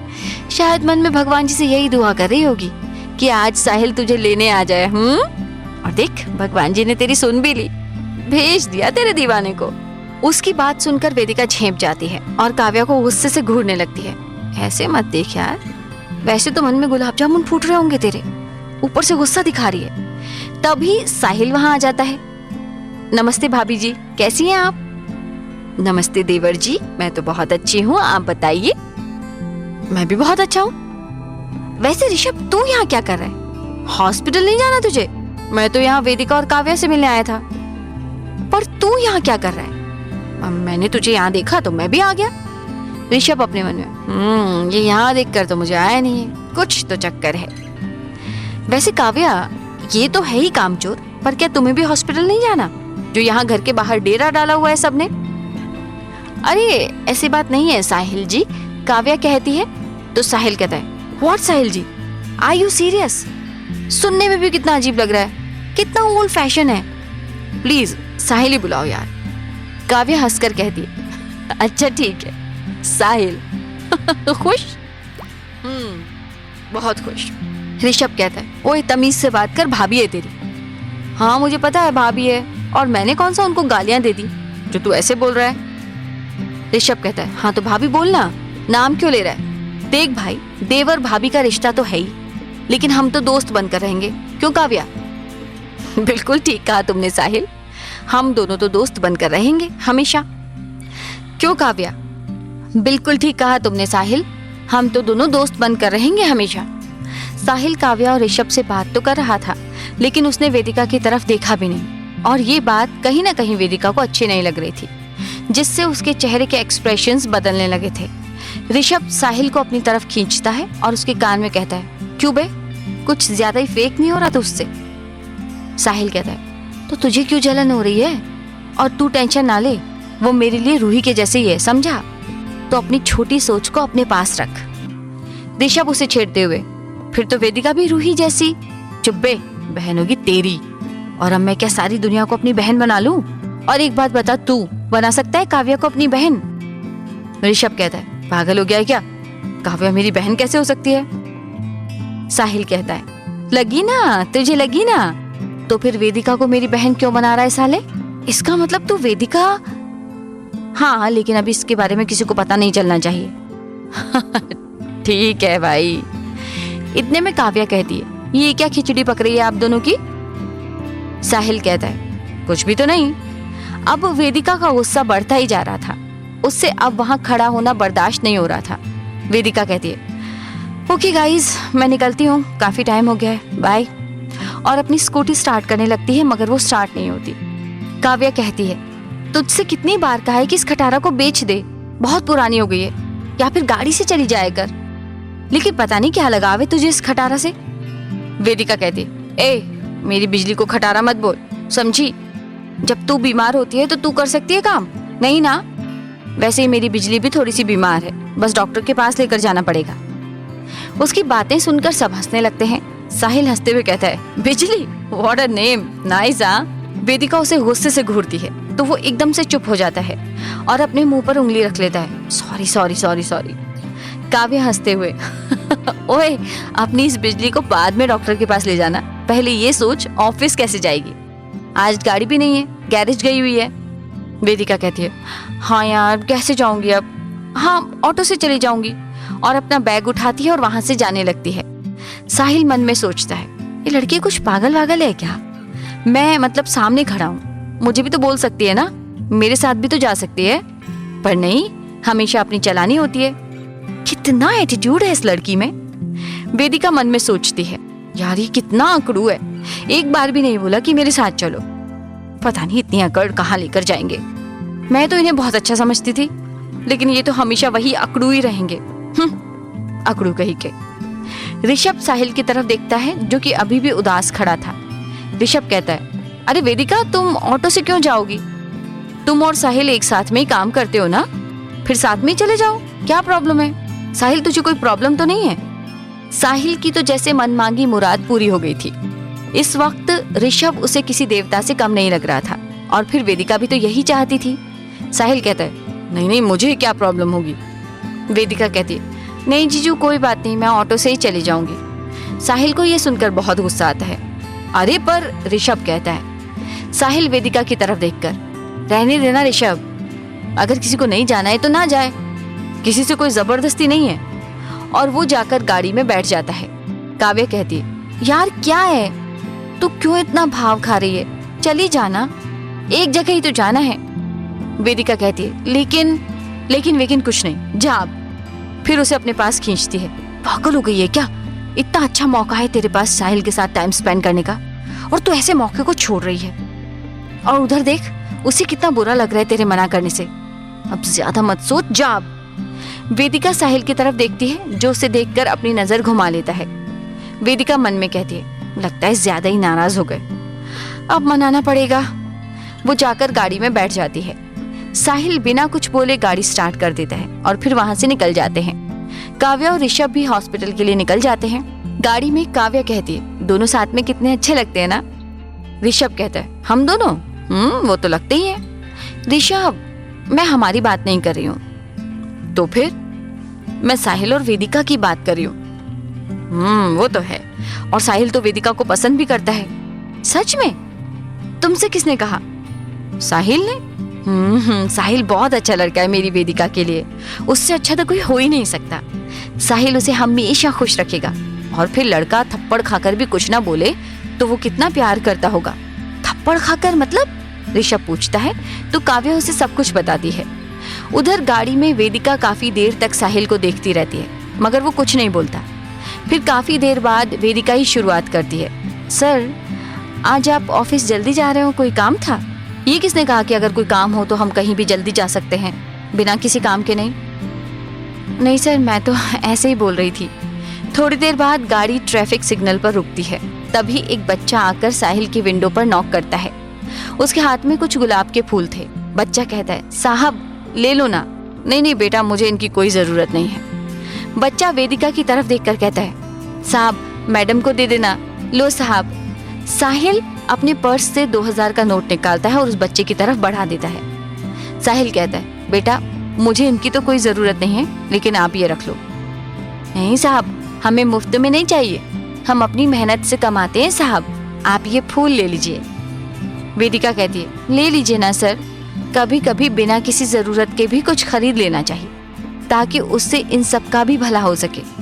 ये सब लोग मेहनत करके अपना पेट भरते हैं। वेदिका की ऐसी सोच देखकर साहिल को और उससे ज्यादा प्यार हो जाता है। साहिल कहता है, कितने का है ये? साहब एक 50 का और सारे 1000 के। ठीक है, सारे दे दो। उससे वो सारे फूल लेकर उसे 2000 रुपए दे देता है। पर साहब ये तो बहुत ज्यादा है, ये बाकी है तुम्हारी मेहनत के। वो बच्चा पैसे लेकर खुशी खुशी वहां से चला जाता है। साहिल भी गाड़ी को आगे बढ़ा देता है। वेदिका साहिल के चेहरे को देख रही थी, जिसके एक्सप्रेशंस बार बार बदल रहे थे। ऐसा लग रहा था जैसे उसे बहुत दर्द हो रहा है। वेदिका उसका हाथ देखती, जिससे खून बह रहा था। वेदिका उसे देखती है तो उसे बहुत बुरा लगता है। थोड़ी दूर जाकर वेदिका कहती है, सर प्लीज गाड़ी रोकिए। लेकिन क्यों? रोकिए ना प्लीज। साहिल गाड़ी रोकता है। वेदिका गाड़ी से उतरती है। साहिल कहता है, यहाँ हॉस्पिटल के पास गाड़ी क्यों रुकवाई है तुमने? सर मुझे बस 10 मिनट का काम है, मैं आती हूँ। एक काम कीजिए, आप भी आइए मेरे साथ। और उसका हाथ पकड़कर अंदर ले जाती है। साहिल उसके पीछे पीछे चल देता है। वेदिका कहती है, डॉक्टर डॉक्टर। तभी एक नर्स वहां आती है। यस मैम, इनकी ड्रेसिंग कर दीजिए जल्दी। ओके मैम, आइए। लेकिन इसकी जरूरत नहीं है, साहिल कहता है। तो नर्स कहती है, आइए सर। और वो उसे अंदर ले जाती है। वेदिका भी उसके पीछे पीछे आ जाती है। नर्स उसकी ड्रेसिंग करने लगती है। लेकिन वेदिका, साहिल कहता है। वेदिका अपना हाथ दिखाकर, याद है आप भूल गए। साहिल एकदम अपने गाल पर हाथ रख लेता है। याद है मुझे भाई। और किसी बच्चे की तरह मासूम सा मुंह बनाकर बैठ जाता है। वेदिका को उसकी इस हरकत को देखकर हंसी आ जाती है। ड्रेसिंग कराने के बाद दोनों बाहर आते हैं। साहिल जैसे ही ड्राइविंग सीट वाली खिड़की खोलने के लिए हाथ आगे बढ़ाता है, तभी वेदिका उसका हाथ पकड़ लेती है। चाबी दीजिए, मैं चलाऊंगी। लेकिन दीजिए। अरे दे रहा हूं बाबा, तुम इतना गुस्सा क्यों कर रही हो? हमेशा बस मुझ मासूम से बच्चे को डराती रहती हो। और बच्चे की तरह मुंह फुलाकर गाड़ी में बैठ जाता है। वेदिका मुस्कुराकर गाड़ी स्टार्ट करती है। फिर दोनों वहां से निकल जाते हैं। गाड़ी में साहिल वेदिका को ही देखे जा रहा था और ये बात वेदिका भी नोटिस कर रही थी कि अचानक से वो साहिल की तरफ देखती है और उसे देखकर साहिल झेंप जाता है और अपनी नजरें घुमा लेता है। सर, साहिल कहता है, सर मैं सॉन्ग प्ले कर लूं क्या? एक्चुअली मुझे ड्राइव करते हुए सॉन्ग सुनना बहुत पसंद है, इफ यू डोंट माइंड। साहिल उसकी बात सुनकर हंस पड़ता है और वेदिका जैसे उसकी हंसी में ही खो जाती है। हाँ बिल्कुल, ये भी कोई पूछने की बात है। Thank you sir. साहिल मन में कहता है, तुम्हें मुझसे किसी भी चीज के लिए इजाजत लेने की जरूरत नहीं है। मेरी हर चीज पर सिर्फ तुम्हारा हक है, सिर्फ तुम्हारा, यहाँ तक कि मुझ पर भी। वेदिका सॉन्ग प्ले करती है। मुस्कुराने की वजह तुम हो, गुनगुनाने की वजह तुम हो। गाना सुनते ही दोनों के होठों पर एक प्यारी सी मुस्कान फैल जाती है, क्योंकि ये गाना दोनों के दिल का हाल बयां कर रहा था। थोड़ी देर बाद दोनों ऑफिस पहुंच जाते हैं। वहां पहुंचकर दोनों अपने अपने काम में लग जाते हैं। साहिल कबीर के केबिन में होता है। वहां वो दोनों किसी डील को लेकर डिस्कस कर रहे थे। बाहर वेदिका सबको कुछ समझा रही थी। वेदिका का ध्यान तो फाइल पर ही होता है, लेकिन किसी भी लड़की का ध्यान वहां नहीं होता। सब दूसरी ओर देख रही होती हैं। वेदिका उधर देखती है जिधर लड़कियां देख रही होती हैं। तो वहां साहिल खड़ा होकर किसी से फोन पर हंस कर बात कर रहा था। वेदिका को ये देखकर बहुत तेज गुस्सा आता है। वो उन पर चिल्ला पड़ती है, अगर ताड़ना हो गया हो तो काम पर भी ध्यान दे दीजिए, या हर वक्त तो बस उन्हें ही ताड़ते रहोगे? खाओगे क्या उन्हें? काम पर ध्यान दो चुपचाप। अगर इस बार किसी की भी नजरें इधर उधर हुई ना, तो मुझसे बुरा कोई नहीं होगा, समझे? सब लोग चुपचाप अपने अपने काम में लग जाते हैं। वेदिका भी काम में लग जाती है। थोड़ी देर बाद वो नजरें उठाती है तो देखती है लड़की अभी भी साहिल को ही देख रही है। वो उन्हें घूर कर देखती है तो वे भी अपने काम में लग जाते हैं। वेदिका वहां से उठती है और सीधा साहिल के पास आकर खड़ी हो जाती है। साहिल उसे देखता है। जी बोलिए मिस वेदिका, कुछ काम था? अंदर चलिए, आप कुछ बात करनी है आपसे। वेदिका गुस्से में अंदर चली जाती है। साहिल मन में सोचता है, ऐसे क्या हुआ, ये इतने गुस्से में अंदर गई है? लगता है तगड़ी वाट लगने वाली है, कहीं फिर से मेरी बजाने का इरादा तो नहीं है। और फिर वो अंदर आ जाता है। कहता है, जी बोलिए, आप आराम से बैठकर काम नहीं कर सकते क्या? अब इसमें भी आपको प्रॉब्लम है? मैं बैठकर काम करूं या खड़े होकर, मेरी मर्जी। जी बिल्कुल, आपकी ही मर्जी है, लेकिन आपको जैसे भी काम करना है अपने केबिन में किया कीजिए, मुझे डिस्टर्ब हो रहा है। तो आप मुझे देख क्यों रही हैं? हाँ, मैं क्यों देखूंगी, लेकिन बाहर सब आपको ही देख रही हैं, जिससे मेरे काम में डिस्टरबेंस हो रहा है। तो तुम्हें जलन हो रही है, बाकी की लड़कियां मुझे देख रही हैं तो, है ना? मुझे क्यों होगी जलन? सच में जलन नहीं हो रही? जी नहीं, इतनी सी भी नहीं हो रही। सच में तुम्हें कोई फर्क नहीं पड़ता? और उसकी तरफ साहिल बढ़ने लगता है। हाँ, आप मेरे पास क्यों आ रहे हैं? दूर रहकर बात करिए। और पीछे हटने लगती है और दीवार से टकरा जाती है। साहिल उसके दोनों तरफ दीवार पर हाथ रखकर, तुम्हें सच में कुछ फील नहीं होता? नहीं। साहिल उसकी कमर पकड़कर अपनी तरफ खींचता है। उसके छूने से वेदिका एकदम ठंडी पड़ जाती है। उसकी धड़कनें फुल स्पीड से दौड़ने लगती हैं। अच्छा, तो फिर तुम्हारी धड़कनें इतनी तेज क्यों हो गई? और कल जब मुझे चोट लगी थी तो तुम्हारी आंखों में आंसू क्यों थे? अब ऐसा कुछ नहीं है सर, वैसे भी मैं किसी को दर्द में नहीं देख सकती। इसका मतलब किसी में और मुझ में कोई फर्क नहीं है। वेदिका चुप रहती है। साहिल उसे अपने और करीब खींच लेता है और उसके चेहरे पर आए बालों को अपनी उंगली से पीछे करने लगता है। बोलो ना, चुप क्यों हो गई? सर आज छोड़िए मुझे, कोई आ जाएगा। नहीं, पहले मेरे सवाल का जवाब दो। और उसके चेहरे की ओर बढ़ने लगता है। वेदिका की आंखें धीरे धीरे बंद हो जाती हैं। दोनों के होठों में बस आधा इंच का फासला रह जाता है। तभी पीछे से किसी के खांसने की आवाज आती है। दोनों झटके से वहां से अलग हो जाते हैं और पीछे मुड़कर देखते हैं तो वहां रूही शॉकिंग एक्सप्रेशन देते हुए खड़ी होती है। क्या हो रहा है यहाँ पर? साहिल कहता है, कुछ भी तो नहीं। और तू यहाँ क्या कर रही है? कॉलेज नहीं गई आज? वेदिका जल्दी से बाहर निकल जाती है। रूही साहिल को घूरती है। ऐसे क्यों देख रही है? मैंने बोला ना, ऐसा कुछ भी नहीं है जैसा तू सोच रही है। और उससे नजरें चुराने लगता है। रूही गुस्से में कहती है, यहाँ जो कुछ भी हो रहा था सब देख चुकी हूँ मैं। अगर यहाँ कुछ नहीं हो रहा था तो आप ऐसे नजरें क्यों चुरा रहे हैं? और वीर जी कहाँ हैं? वो अपने केबिन में है। रूही कबीर को कॉल करती है। हाँ रूही बोल, जल्दी से भाई के केबिन में आइए। क्या हुआ? बहुत गुस्से में लग रही है। सब ठीक है ना? मैंने आपसे बोला कि जल्दी यहाँ आइए। ठीक है, आ रहा हूँ। कबीर साहिल के केबिन में आता है तो देखता है रूही बहुत गुस्से में बैठी हुई है और साहिल उसके सामने सिर झुकाकर खड़ा हुआ है। कबीर ये सब देखकर हंस पड़ता है। क्यों भाई, आज कौन सा कांड कर दिया तूने जो ये हिटलर तेरी क्लास लेने यहाँ तक आ गई? रूही कबीर को घूर कर देखती है तो कबीर चुप हो जाता है। हुआ क्या है ये तो बता दो। ये आप इनसे पूछिए। जब मैं यहाँ आई थी तो यहाँ क्या चल रहा था? कबीर साहिल की तरफ देखता है जो अभी भी सिर झुकाकर खड़ा हुआ था और कहता है, रूही सच में ऐसा कुछ नहीं था। अच्छा, तो आप फिर उस वेदिका के इतना करीब क्या कर रहे थे? कबीर कहता है, एक मिनट, क्या बोल रही है तू? मेरी तो कुछ समझ नहीं आ रहा। फिर रूही उसे बताती है कि जब वो यहाँ आई तो वेदिका और साहिल एक दूसरे के कितने करीब थे। ये सब सुनकर कबीर का मुंह खुला का खुला रह जाता है। उधर वेदिका साहिल के केबिन से निकलकर सीधा वॉशरूम में घुस जाती है। उसकी धड़कन अभी भी बहुत तेज दौड़ रही थी। वेदिका कहती है, ये क्या हो जाता है मुझे? जब भी साहिल सर मेरे करीब आते मेरा खुद पर कंट्रोल क्यों नहीं रहता? आज साहिल सर मेरे इतने करीब थे फिर भी मैंने उन्हें कुछ नहीं कहा। क्यों? जबकि कई लड़कों का मैं मुंह तोड़ चुकी हूँ सिर्फ इसलिए क्योंकि वो मुझसे फ्लर्ट करने की कोशिश करते थे। तो फिर आज साहिल सर को क्यों कुछ नहीं कह पाई? क्यों उनके करीब खिंची चली गई? उनके करीब आने से मेरी धड़कनें खुद ब खुद क्यों बढ़ जाती हैं? और सही तो कह रहे थे साहिल सर, जब वो लड़कियां उन्हें देख रही थी तो बर्दाश्त भी नहीं कर पाई मैं, तभी तो मुझे इतना गुस्सा आया। उधर कबीर के मुंह से शब्द नहीं निकल रहे थे। कबीर कहता है, ये सब कब हुआ और मुझे क्यों नहीं पता?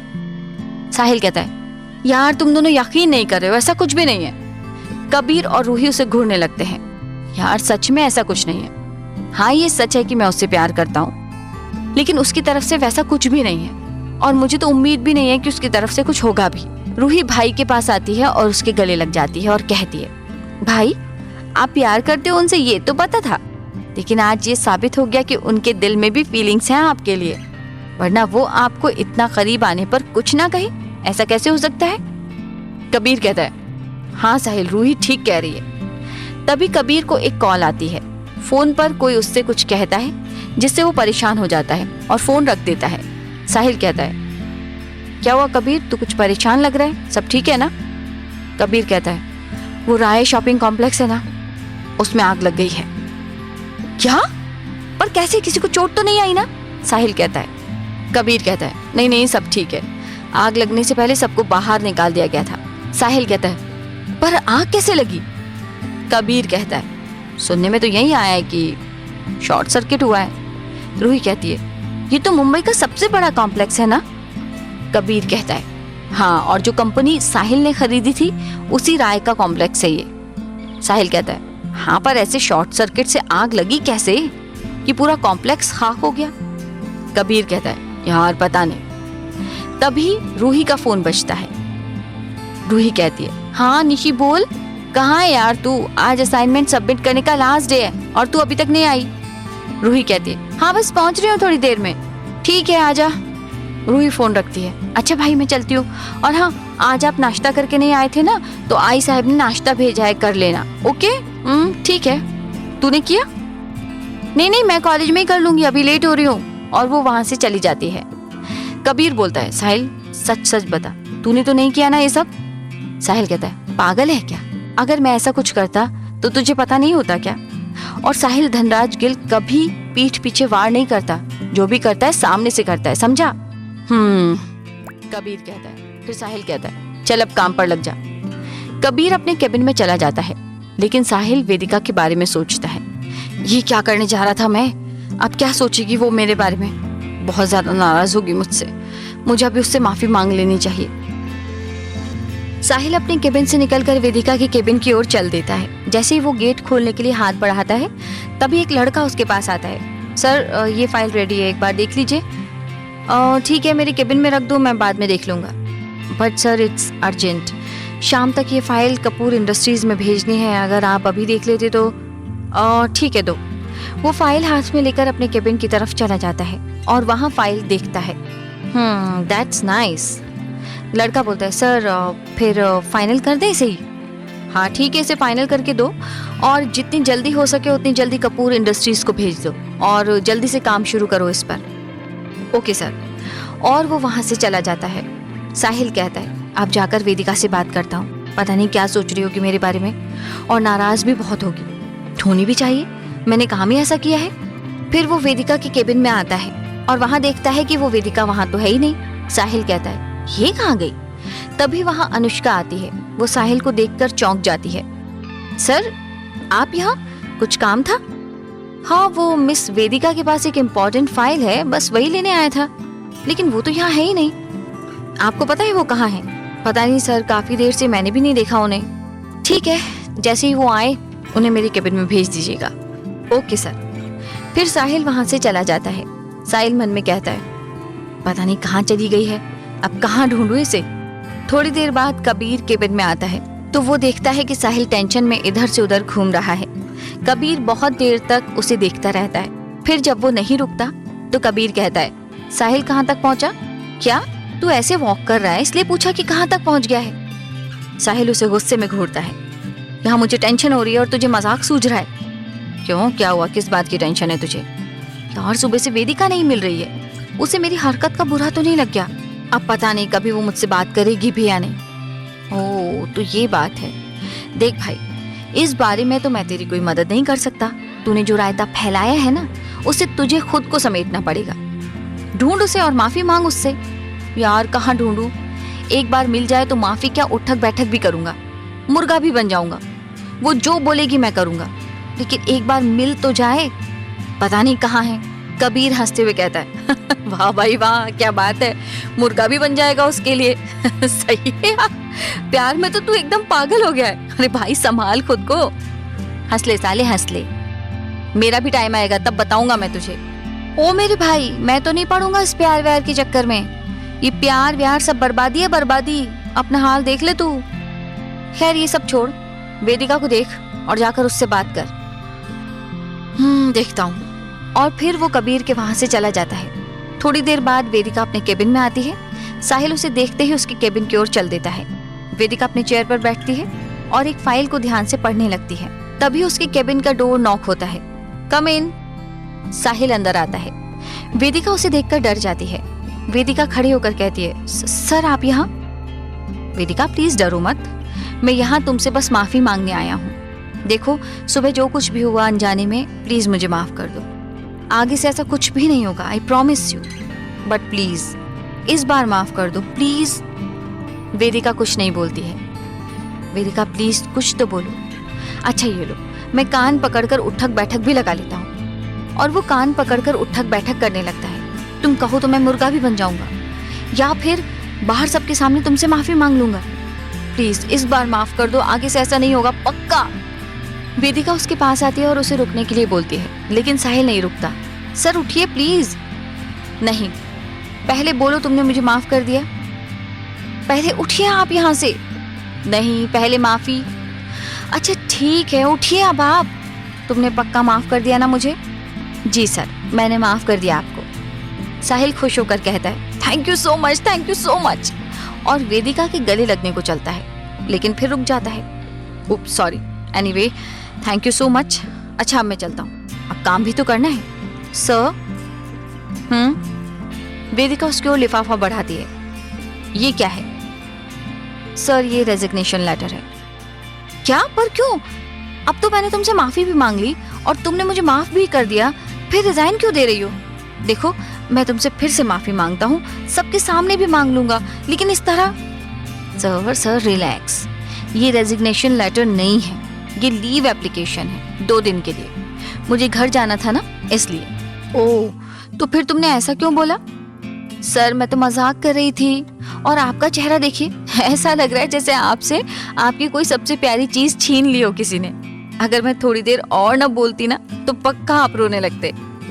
वैसे मेरे जाने से आपको इतना बुरा क्यों लग रहा है? तुम नहीं जानती कि तुम तो जान में बसती हो मेरी। एक पल के लिए मेरी आंखों से ओझल होती हो तो जान निकल जाती है। साहिल मन में ये कहता है तो वेदिका कहती है, क्या हुआ सर, कहाँ खो गए आप? कहीं भी तो नहीं। आपने मेरे सवाल का जवाब नहीं दिया। वो तो बस ऐसे ही अचानक से तुमने बोला ना, ऐसे तो इसलिए, मतलब आपको मेरे जाने से कोई फर्क नहीं पड़ता। बोलिए। नहीं ऐसी कोई बात नहीं है। तो फिर कैसी बात है? और वो साहिल की ओर बढ़ने लगती है। बोलिए ना सर। चुप क्यों गए आप? कुछ भी तो नहीं है। मेरे करीब मत आओ, दूर रहकर बात करो। वेदिका उसकी तरफ बढ़ते हुए कहती है, क्यों? सुबह तो आप ऐसे बिहेव नहीं कर रहे थे, अब क्या हो गया? वेदिका देखो प्लीज दूर रहो मुझसे। और वो पीछे दीवार से टकरा जाता है। वेदिका उसके सीने पर हाथ रखकर कहती है, क्या हुआ सर, आपकी धड़कनें इतनी तेज क्यों चल रही हैं? आप ठीक तो है ना? देखो वेदिका प्लीज दूर रहो मुझसे, तुम्हारे हाथ जोड़ता हूं मैं, प्लीज दूर रहो। वेदिका उसके और करीब जाती है। वेदिका उसके ब्लेजर में हाथ डाल देती है और उसका रुमाल निकालकर उसके माथे पर फेरती है। पसीना पोंछ लीजिए सर। और हंसते हुए उससे अलग हो जाती है। साहिल उसे हैरानी से देखता है। क्या हुआ सर, हालत देखिए अपनी, पसीने में तरबतर हो चुके हैं आप। साहिल बोलता है, ये क्या था? बदला? व्हाट? यस, जो सुबह आपने किया उसका बदला। वो क्या है ना सर, वेदिका शर्मा किसी भी चीज का बदला नहीं छोड़ती है। और आपने अपनी हालत देखी है, कितना डर गए थे आप। इतना तो कोई लड़की भी नहीं डरती होगी। फिर अपना कंधा थपथपाकर कहती है, वाह वेदिका वाह, मान गए तुझे। द ग्रेट बिजनेस टाइकून साहिल धनराज गिल तुझसे डर गए? कोई जवाब नहीं तेरा तो सच में। हाँ तो लड़कों की कोई इज्जत नहीं होती क्या? मुझे तो ऐसा लग रहा था कि आज तो मेरी इज्जत गई। ये सब करने की क्या जरूरत थी तुम्हें? देखिए सर, जो आपने सुबह किया वही मैंने अब किया, हिसाब बराबर, मेरा बदला भी पूरा हुआ। और फिर हंसते हुए बाहर निकल जाती है। साहिल मुस्कुराकर कहता है मन में, वो कहते हैं हर चीज का बदला लेते हैं वो कहते हैं हर चीज का बदला लेते हैं वो, कभी आजमाएंगे उन्हें उनके लबों को चूमकर। तभी कबीर वहां आता है और वेदिका को हंसते हुए देखकर सोचता है, दोनों का पैचअप हो गया, चलो अच्छी बात है। फिर वो अंदर जाता है तो देखता है साहिल पसीने से तर है और मुस्कुरा रहा है। क्या बात है भाई, वेदिका भी मुस्कुराते हुए बाहर गई और तू भी मुस्कुरा रहा है, ऊपर से पसीने में भीगा हुआ है। चल क्या रहा है यहाँ? साहिल अपना पसीना पोंछते हुए, यार ये तो बहुत ज्यादा खतरनाक है। कौन, किसकी बात कर रहा है तू? मेरी शेरनी। फिर वो कबीर को सब कुछ बताता है। कबीर हंसते हुए कहता है, मानना पड़ेगा लड़की में दम तो है, साहिल धनराज गिल के पसीने छुड़ा दिए। फिर दोनों हंसते हुए अपने अपने काम पर लग जाते हैं। साहिल, तुझे लगता है वो राय शांत बैठेगा इतना सब कुछ होने के बाद भी? तुझे अब और भी ज्यादा सावधान रहना होगा, कबीर कहता है। साहिल कहता है, जानता हूं वो शांत तो नहीं बैठेगा, लेकिन फिलहाल वो कुछ ज्यादा कर नहीं सकता। अभी तो वो मेरे बारे में पता लगाने की कोशिश करेगा कि मैं कौन हूँ, कहाँ से हूँ, ये सब क्यों कर रहा हूँ, वगैरह वगैरह। लेकिन अभी मेरे बारे में कुछ भी पता नहीं चलेगा उसे। जब तक मैं नहीं चाहूंगा तब तक वो मेरे बारे में कुछ भी पता नहीं कर पाएगा। तो तब तक चिल कर। ठीक है, लेकिन फिर भी तू ध्यान रखना साहिल। हाँ कबीर। फिर दोनों काम में लग जाते हैं। इसी तरह शाम हो जाती है। शाम को सभी काम खत्म करके घर के लिए निकल जाते हैं। कबीर और साहिल जब बाहर आते हैं तो देखते हैं कि वेदिका सड़क पर अकेले खड़ी ऑटो का वेट कर रही थी। कबीर कहता है, जाइए जनाब, आपकी बेगम आपका इंतजार कर रही है, लेकर जाइए उन्हें। और हंसता हुआ अपनी गाड़ी लेकर निकल जाता है। साहिल गाड़ी लेकर वेदिका के पास आता है, पूछता है, क्या हुआ? कुछ नहीं सर, ऑटो का वेट कर रही हूँ, लेकिन अभी तक कोई ऑटो आया ही नहीं। आओ मैं छोड़ देता हूँ तुम्हें। लेकिन सर सुबह भी आप और तो क्या हुआ, एक दोस्त ही तो दूसरे दोस्त के काम आता है। वैसे अभी तक हम दोस्त बने नहीं हैं। फिर अपना हाथ आगे बढ़ाता है, तो फ्रेंड्स? वेदिका मुस्कुरा कर कहती है, फ्रेंड्स। तो अब तो तुम्हें मेरे साथ जाने में कोई प्रॉब्लम नहीं होनी चाहिए। वेदिका मुस्कुराते हुए गाड़ी में बैठ जाती है और साहिल गाड़ी आगे बढ़ा देता है। रास्ते में दोनों ऐसे ही बातें करते हुए जा रहे थे। तभी वेदिका कहती है, सर आपने सुबह ये क्यों कहा कि आपको इन फूलों की जरूरत नहीं है? हाँ, क्योंकि गुलाब के फूल देने के लिए कोई होना भी तो चाहिए ना। जब कोई है नहीं तो दूं किसे? आपकी कोई गर्लफ्रेंड नहीं है क्या? आपको लगता है मुझे कोई पसंद करेगी? क्यों नहीं करेगी? आप इतने अच्छे हो, गुड लुकिंग हो, कामयाब हो, दूसरों की हमेशा हेल्प करते हो, और सबसे बड़ी बात, लड़कियों की इज्जत भी करते हो। किसी और लड़की को इससे ज्यादा और क्या चाहिए? आप किसी को भी बोलकर देखिए, 1 मिनट नहीं लगाएगी सोचने में, तुरंत हाँ कर देगी। आप हाँ करेंगी? जी? साहिल हंसते हुए कहता है, रिलैक्स, मजाक कर रहा हूं। असल में आज तक मेरे टाइप की कोई मिली नहीं। हाँ ये सच है कि बहुत सी लड़कियों के प्रपोजल आए हैं मेरे पास, लेकिन उनमें से कोई भी मुझे प्यार नहीं करती थी। सबको सिर्फ मेरी शोहरत और पैसों से प्यार है। ऐसी कोई नहीं आई जिसे मुझसे प्यार हो, जो सीधा मेरी रूह तक जाए, जो मेरी खूबियों के साथ साथ मेरी कमियों को भी अपनाए। क्या हुआ, कुछ ज्यादा ही फिलॉसफी हो गई ना? नहीं सर, मतलब आपकी तलाश जारी है? नहीं, शायद मेरी तलाश पूरी हो गई है। मुझे वो लड़की मिल गई है, बिल्कुल वैसी ही जैसी मुझे चाहिए थी। ये सुनकर वेदिका का दिल धक से रह जाता है और वो उदास हो जाती है, लेकिन फिर खुद को संभालते हुए, ओह वाह, दैट्स ग्रेट। कौन है वो लकी गर्ल? कैसी है? बिल्कुल वैसी है जैसी मुझे चाहिए। क्यूट सी, इनोसेंट सी, सादगी पसंद बिल्कुल मेरी तरह, अपने काम को लेकर पागल बिल्कुल मेरी तरह, बहुत ज्यादा प्यारी। जब वो हंसती है ना तो लगता है कि मैं सारी दुनिया की खुशियां भी कम है उसकी हंसी के आगे। उसके चेहरे के नूर के आगे तो चांद भी फीका है। थोड़ी सी शरारती, थोड़ा गुस्सा ज्यादा करती है, लेकिन बहुत ज्यादा प्यारी। साहिल के मुंह से किसी और लड़की की तारीफ सुनना वेदिका को बिल्कुल अच्छा नहीं लग रहा था। उसकी आंखों में आंसू आ जाते हैं, मगर वो उन्हें साहिल से छुपा लेती है और बाहर देखने लगती है। बहुत अच्छी चॉइस है सर आपकी। आपने बोला उसे? नहीं, अभी तक तो नहीं, लेकिन बहुत जल्द बोलने वाला हूँ। देखना वो हाँ ही कहेगी। आपको कोई लड़की मना नहीं कर सकती। वैसे हमसे कब मिलवाओगे उसे? अब तुम्हें मैं तुमसे ही कैसे मिलवाऊं? बस बहुत जल्द तुम्हें बोलने वाला हूँ, थोड़ा सा इंतजार कर लो, साहिल मन में कहता है। और बाहर कहता है, हाँ बिल्कुल, बहुत जल्द मिलवाऊंगा, और फिर अब तो हम दोस्त हैं ना। ऐसे ही थोड़ी देर में दोनों वेदिका के घर पहुंच जाते हैं। वेदिका गाड़ी से उतरती है और जाने लगती है, फिर पलटकर बोलती है, घर पहुंचकर फोन कर दीजिएगा। साहिल कहता है, जरूर, बाय बाय। साहिल वहां से चला जाता है। वेदिका थके कदमों से अंदर जाती है और अपना बैग वहीं सोफे पर फेंक कर बैठ जाती है और साहिल की कही बातों को याद करने लगती है। इसका मतलब साहिल सर किसी और को प्यार करते हैं, लेकिन मुझे इतना बुरा क्यों लग रहा है? ये उनकी लाइफ है, उनकी मर्जी है, जिससे चाहे प्यार करें। तभी पीछे से काव्या आती है। किसकी मर्जी और किस लिए? तू आ गई? चल मैं फ्रेश होकर आती हूँ, फिर साथ में खाना खाते हैं। तब तक तू भी फ्रेश होकर आ जा। काव्या कहती, रुक तू, क्या हुआ तुझे? तू रोई थी? नहीं, मैं क्यों रोऊंगी? तेरी आवाज से पता चल रहा है कि तू रोई थी। बता क्या हुआ? और उसका हाथ पकड़कर अपने पास बैठा लेती है। साहिल सर किसी से प्यार करते हैं। तुझसे किसने कहा ये? साहिल सर ने। और तुझे अच्छा नहीं लगा है ना? हाँ नहीं, अब पता नहीं। प्यार करने लगी ना तू साहिल से? वेदिका उसकी तरफ देखती है।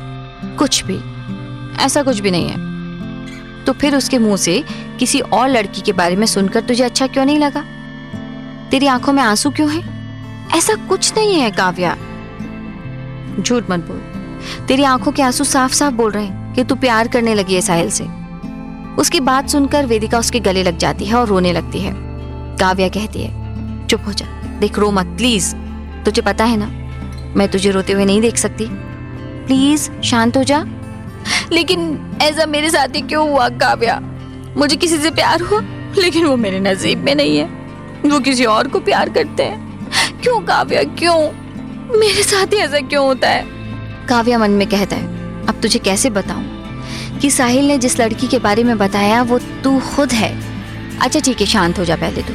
फिर उसके आंसू पहुंचती है काव्या। अच्छा सुन, उसने उस लड़की का नाम लिया? नहीं, लेकिन अच्छा एक काम कर, तू एक बार उससे अपने दिल की बात बोल, बता उसे कि तू क्या सोचती है उसके बारे में। लेकिन वो किसी और से प्यार करते हैं, वो कभी मुझे एक्सेप्ट नहीं करेंगे और सब कुछ जानते हुए भी मैं उनसे बोल दूं, ये नहीं होगा मुझसे। वो खुश रहे, इससे ज्यादा और कुछ नहीं चाहिए मुझे। ए ए ए ए ए ज्यादा महान बनने की जरूरत नहीं है तुझे। और चल मान लिया वो किसी और से प्यार करता है, लेकिन एक बार तू उससे बात तो कर, फिर चाहे वो हाँ करे ना करे, कम से कम तेरे दिल में एक सुकून तो रहेगा कि तूने उसे अपने दिल की बात तो बताई, एक कोशिश तो की। लेकिन कुछ नहीं, एक बार बात कर उससे। ठीक है, वापस आने के बाद करती हूँ बात। ये हुई ना मेरी जान वाली बात। चल अब जल्दी से फ्रेश होकर आजा, फिर साथ में खाना खाते हैं। फिर दोनों फ्रेश होकर खाना खाते हैं, उसके बाद आइसक्रीम खाने जाते हैं। उधर साहिल भी घर पहुंच चुका था और डिनर करके अपने कमरे में जाता है और वेदिका को कॉल करता है। वेदिका एक रिंग जाते ही कॉल उठा लेती है। हेलो, क्या बात है, एक ही रिंग में फोन उठा लिया? मेरे कॉल का वेट कर रही थी क्या? ऐसा ही कुछ समझ लीजिए। अच्छा जी, और वेट क्यों कर रही थी? मन नहीं लग रहा मेरे बिना? ज्यादा खुश होने की जरूरत नहीं है, और मैं कोई वेट नहीं कर रही थी आपका।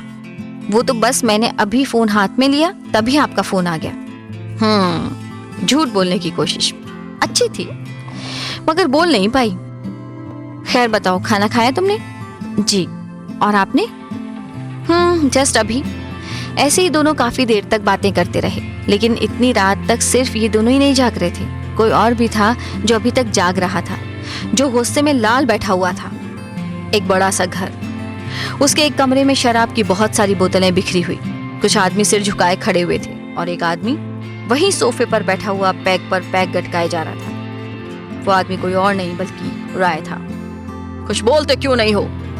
क्या पता चला उनके बारे में? एक आदमी कहता है, राय साहब अभी तो कुछ पता नहीं चला, बस यही पता चला है कि उसका नाम साहिल धनराज गिल है।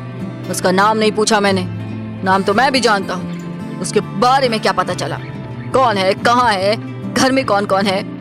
राय साहब अभी और कुछ पता नहीं चला है, जैसे ही पता चलेगा हम आपको तुरंत खबर कर देंगे। तभी राय अपने हाथ का ग्लास फेंक कर मारता है। सब आदमी डर से पीछे हट जाते हैं। सब के सब निकम्मे पाल रखे हैं मैंने, एक काम दिया वो भी नहीं हुआ। निकल जाओ यहाँ से सबके सब, और जब तक उसका ठिकाना पता ना दो मुझे, तब तक मेरे सामने मत आना, वरना जान से मार दूंगा एक एक को। निकलो यहाँ से, निकम्मे कहीं के। सब आदमी वहां से चले जाते हैं और राय किसी को कॉल करता है। फिर थोड़ी देर बाद फोन कट करता है और फिर से शराब पीने लगता है। उधर साहिल और वेदिका अभी भी बातें कर रहे थे। साहिल कहता है, अच्छा सुबह किस टाइम की ट्रेन है तुम्हारी? क्यों? ऐसे ही सोच रहा था कि अपनी नई नई दोस्त को सी ऑफ करने आ जाऊंगा। अगर तुम्हें कोई प्रॉब्लम है तो कोई बात नहीं। ठीक है, तो मैं आपको अपना शेड्यूल मैसेज कर दूंगी। ठीक है, चलो सो जाओ, अब सुबह जल्दी भी तो उठना है। Bye, good night. Bye, good night. फिर दोनों सोने चले जाते हैं। सुबह सब रेडी होकर काम पर निकल जाते हैं। वेदिका साहिल को ट्रेन का शेड्यूल सेंड करती है। थोड़ी देर बाद साहिल और ऋषभ वेदिका और काव्या को लेने चले जाते हैं। वहां पहुंचकर देखते हैं कि दोनों तैयार हैं। फिर सब मिलकर स्टेशन के लिए निकल जाते हैं। काव्या जानबूझकर वेदिका को साहिल के साथ आगे बैठा देती है और खुद ऋषभ के साथ पीछे बैठ जाती है। थोड़ी देर बाद सब स्टेशन पहुंचते हैं। ट्रेन आने में अभी टाइम था, तो सब वहीं बेंच पर बैठ जाते हैं। जल्दी आना, मैं इंतजार करूंगा, और डेली कॉल करना। मेरा मन नहीं लगेगा यहाँ पर तुम्हारे बिना। मन तो मेरा भी नहीं लगेगा, लेकिन जाना जरूरी है, वरना फिर तुम कैसे लेने आओगे मुझे? ऋषभ कहता है। तभी ट्रेन आ जाती है। ऋषभ काव्या को गले लगाता है और उसके माथे पर किस करता है। दोनों की आंखों में आंसू आ जाते हैं। हे गाइस, रोना धोना बंद करो यार। और जीजू, हम हमेशा के लिए थोड़ी ना जा रहे हैं, सिर्फ 2 दिन की तो बात है। एंड फिर आप भी तो आओगे ना काव्या को लाने, एंड यू जस्ट चिल, मैं आपकी काव्या का पूरा ध्यान रखूंगी, तो आप टेंशन ना लो। वेदिका उन दोनों को समझा तो रही थी, मगर जाने का मन उसका भी नहीं था। उसे भी साहिल से दूर होना अच्छा नहीं लग रहा था, लेकिन उसने अपने आंसू अपनी मुस्कान के पीछे छिपा लिए थे। ठीक है, अभी जाओ वरना ट्रेन मिस हो जाएगी। वो दोनों ट्रेन में बैठ जाते हैं। ऋषभ और साहिल उन दोनों को देखते रहते हैं। वेदिका मन में कहती है, सर प्लीज एक बार तो बोलिए कि जल्दी आना, मैं इंतजार करूंगा, प्लीज कुछ तो बोलिए। साहिल काव्या की तरफ देखकर, जल्दी आना, मैं भी इंतजार करूंगा तुम्हारा, और ख्याल रखना अपना, और पहुंचते ही कॉल करना। और फिर एक नजर वेदिका की ओर देखता है, लेकिन उसकी नजरें कहीं ठहर जाती हैं और वेदिका में ही खो जाता है। दोनों की ही आंखों में नमी तैर जाती है, जिसे दोनों ही एक दूसरे से छिपाने की कोशिश करते हैं, मगर छिपा नहीं पाते और नजरें घुमा लेते हैं। क्योंकि जब तक प्यार का एहसास नहीं होता तब तक तो शायद ज्यादा फर्क नहीं पड़ता, लेकिन जब प्यार का एहसास हो जाता है तो एक दूसरे से दूर होना बहुत तकलीफ देता है। थोड़ी देर बाद ट्रेन चल देती है। ऋषभ और साहिल दोनों पीछे छूटने लगते हैं। वेदिका उठकर खिड़की पर खड़ी हो जाती है और साहिल को देखने लगती है। साहिल हाथ हिलाकर उसे बाय कहता है, वो भी जवाब में अपने हाथ हिला देती है, और जब तक दोनों आंखों से ओझल नहीं हो जाते तब तक वहीं खड़ी रहती है।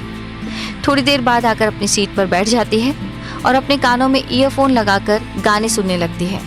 उधर साहिल और ऋषभ भी घर के लिए निकल जाते हैं। साहिल गाड़ी में गाना चला देता है। जो गाना साहिल चलाता है, वेदिका भी सेम गाना सुन रही होती है। इस तरह दोनों के जज्बातों, एहसासों पर ये गाना सटीक बैठ रहा था। कहानी का अगला भाग सुनने के लिए मेरे चैनल को सब्सक्राइब कर बेल को प्रेस करें। कहानी अच्छी लगी हो तो लाइक कर हमें कमेंट करना नहीं भूलें। धन्यवाद।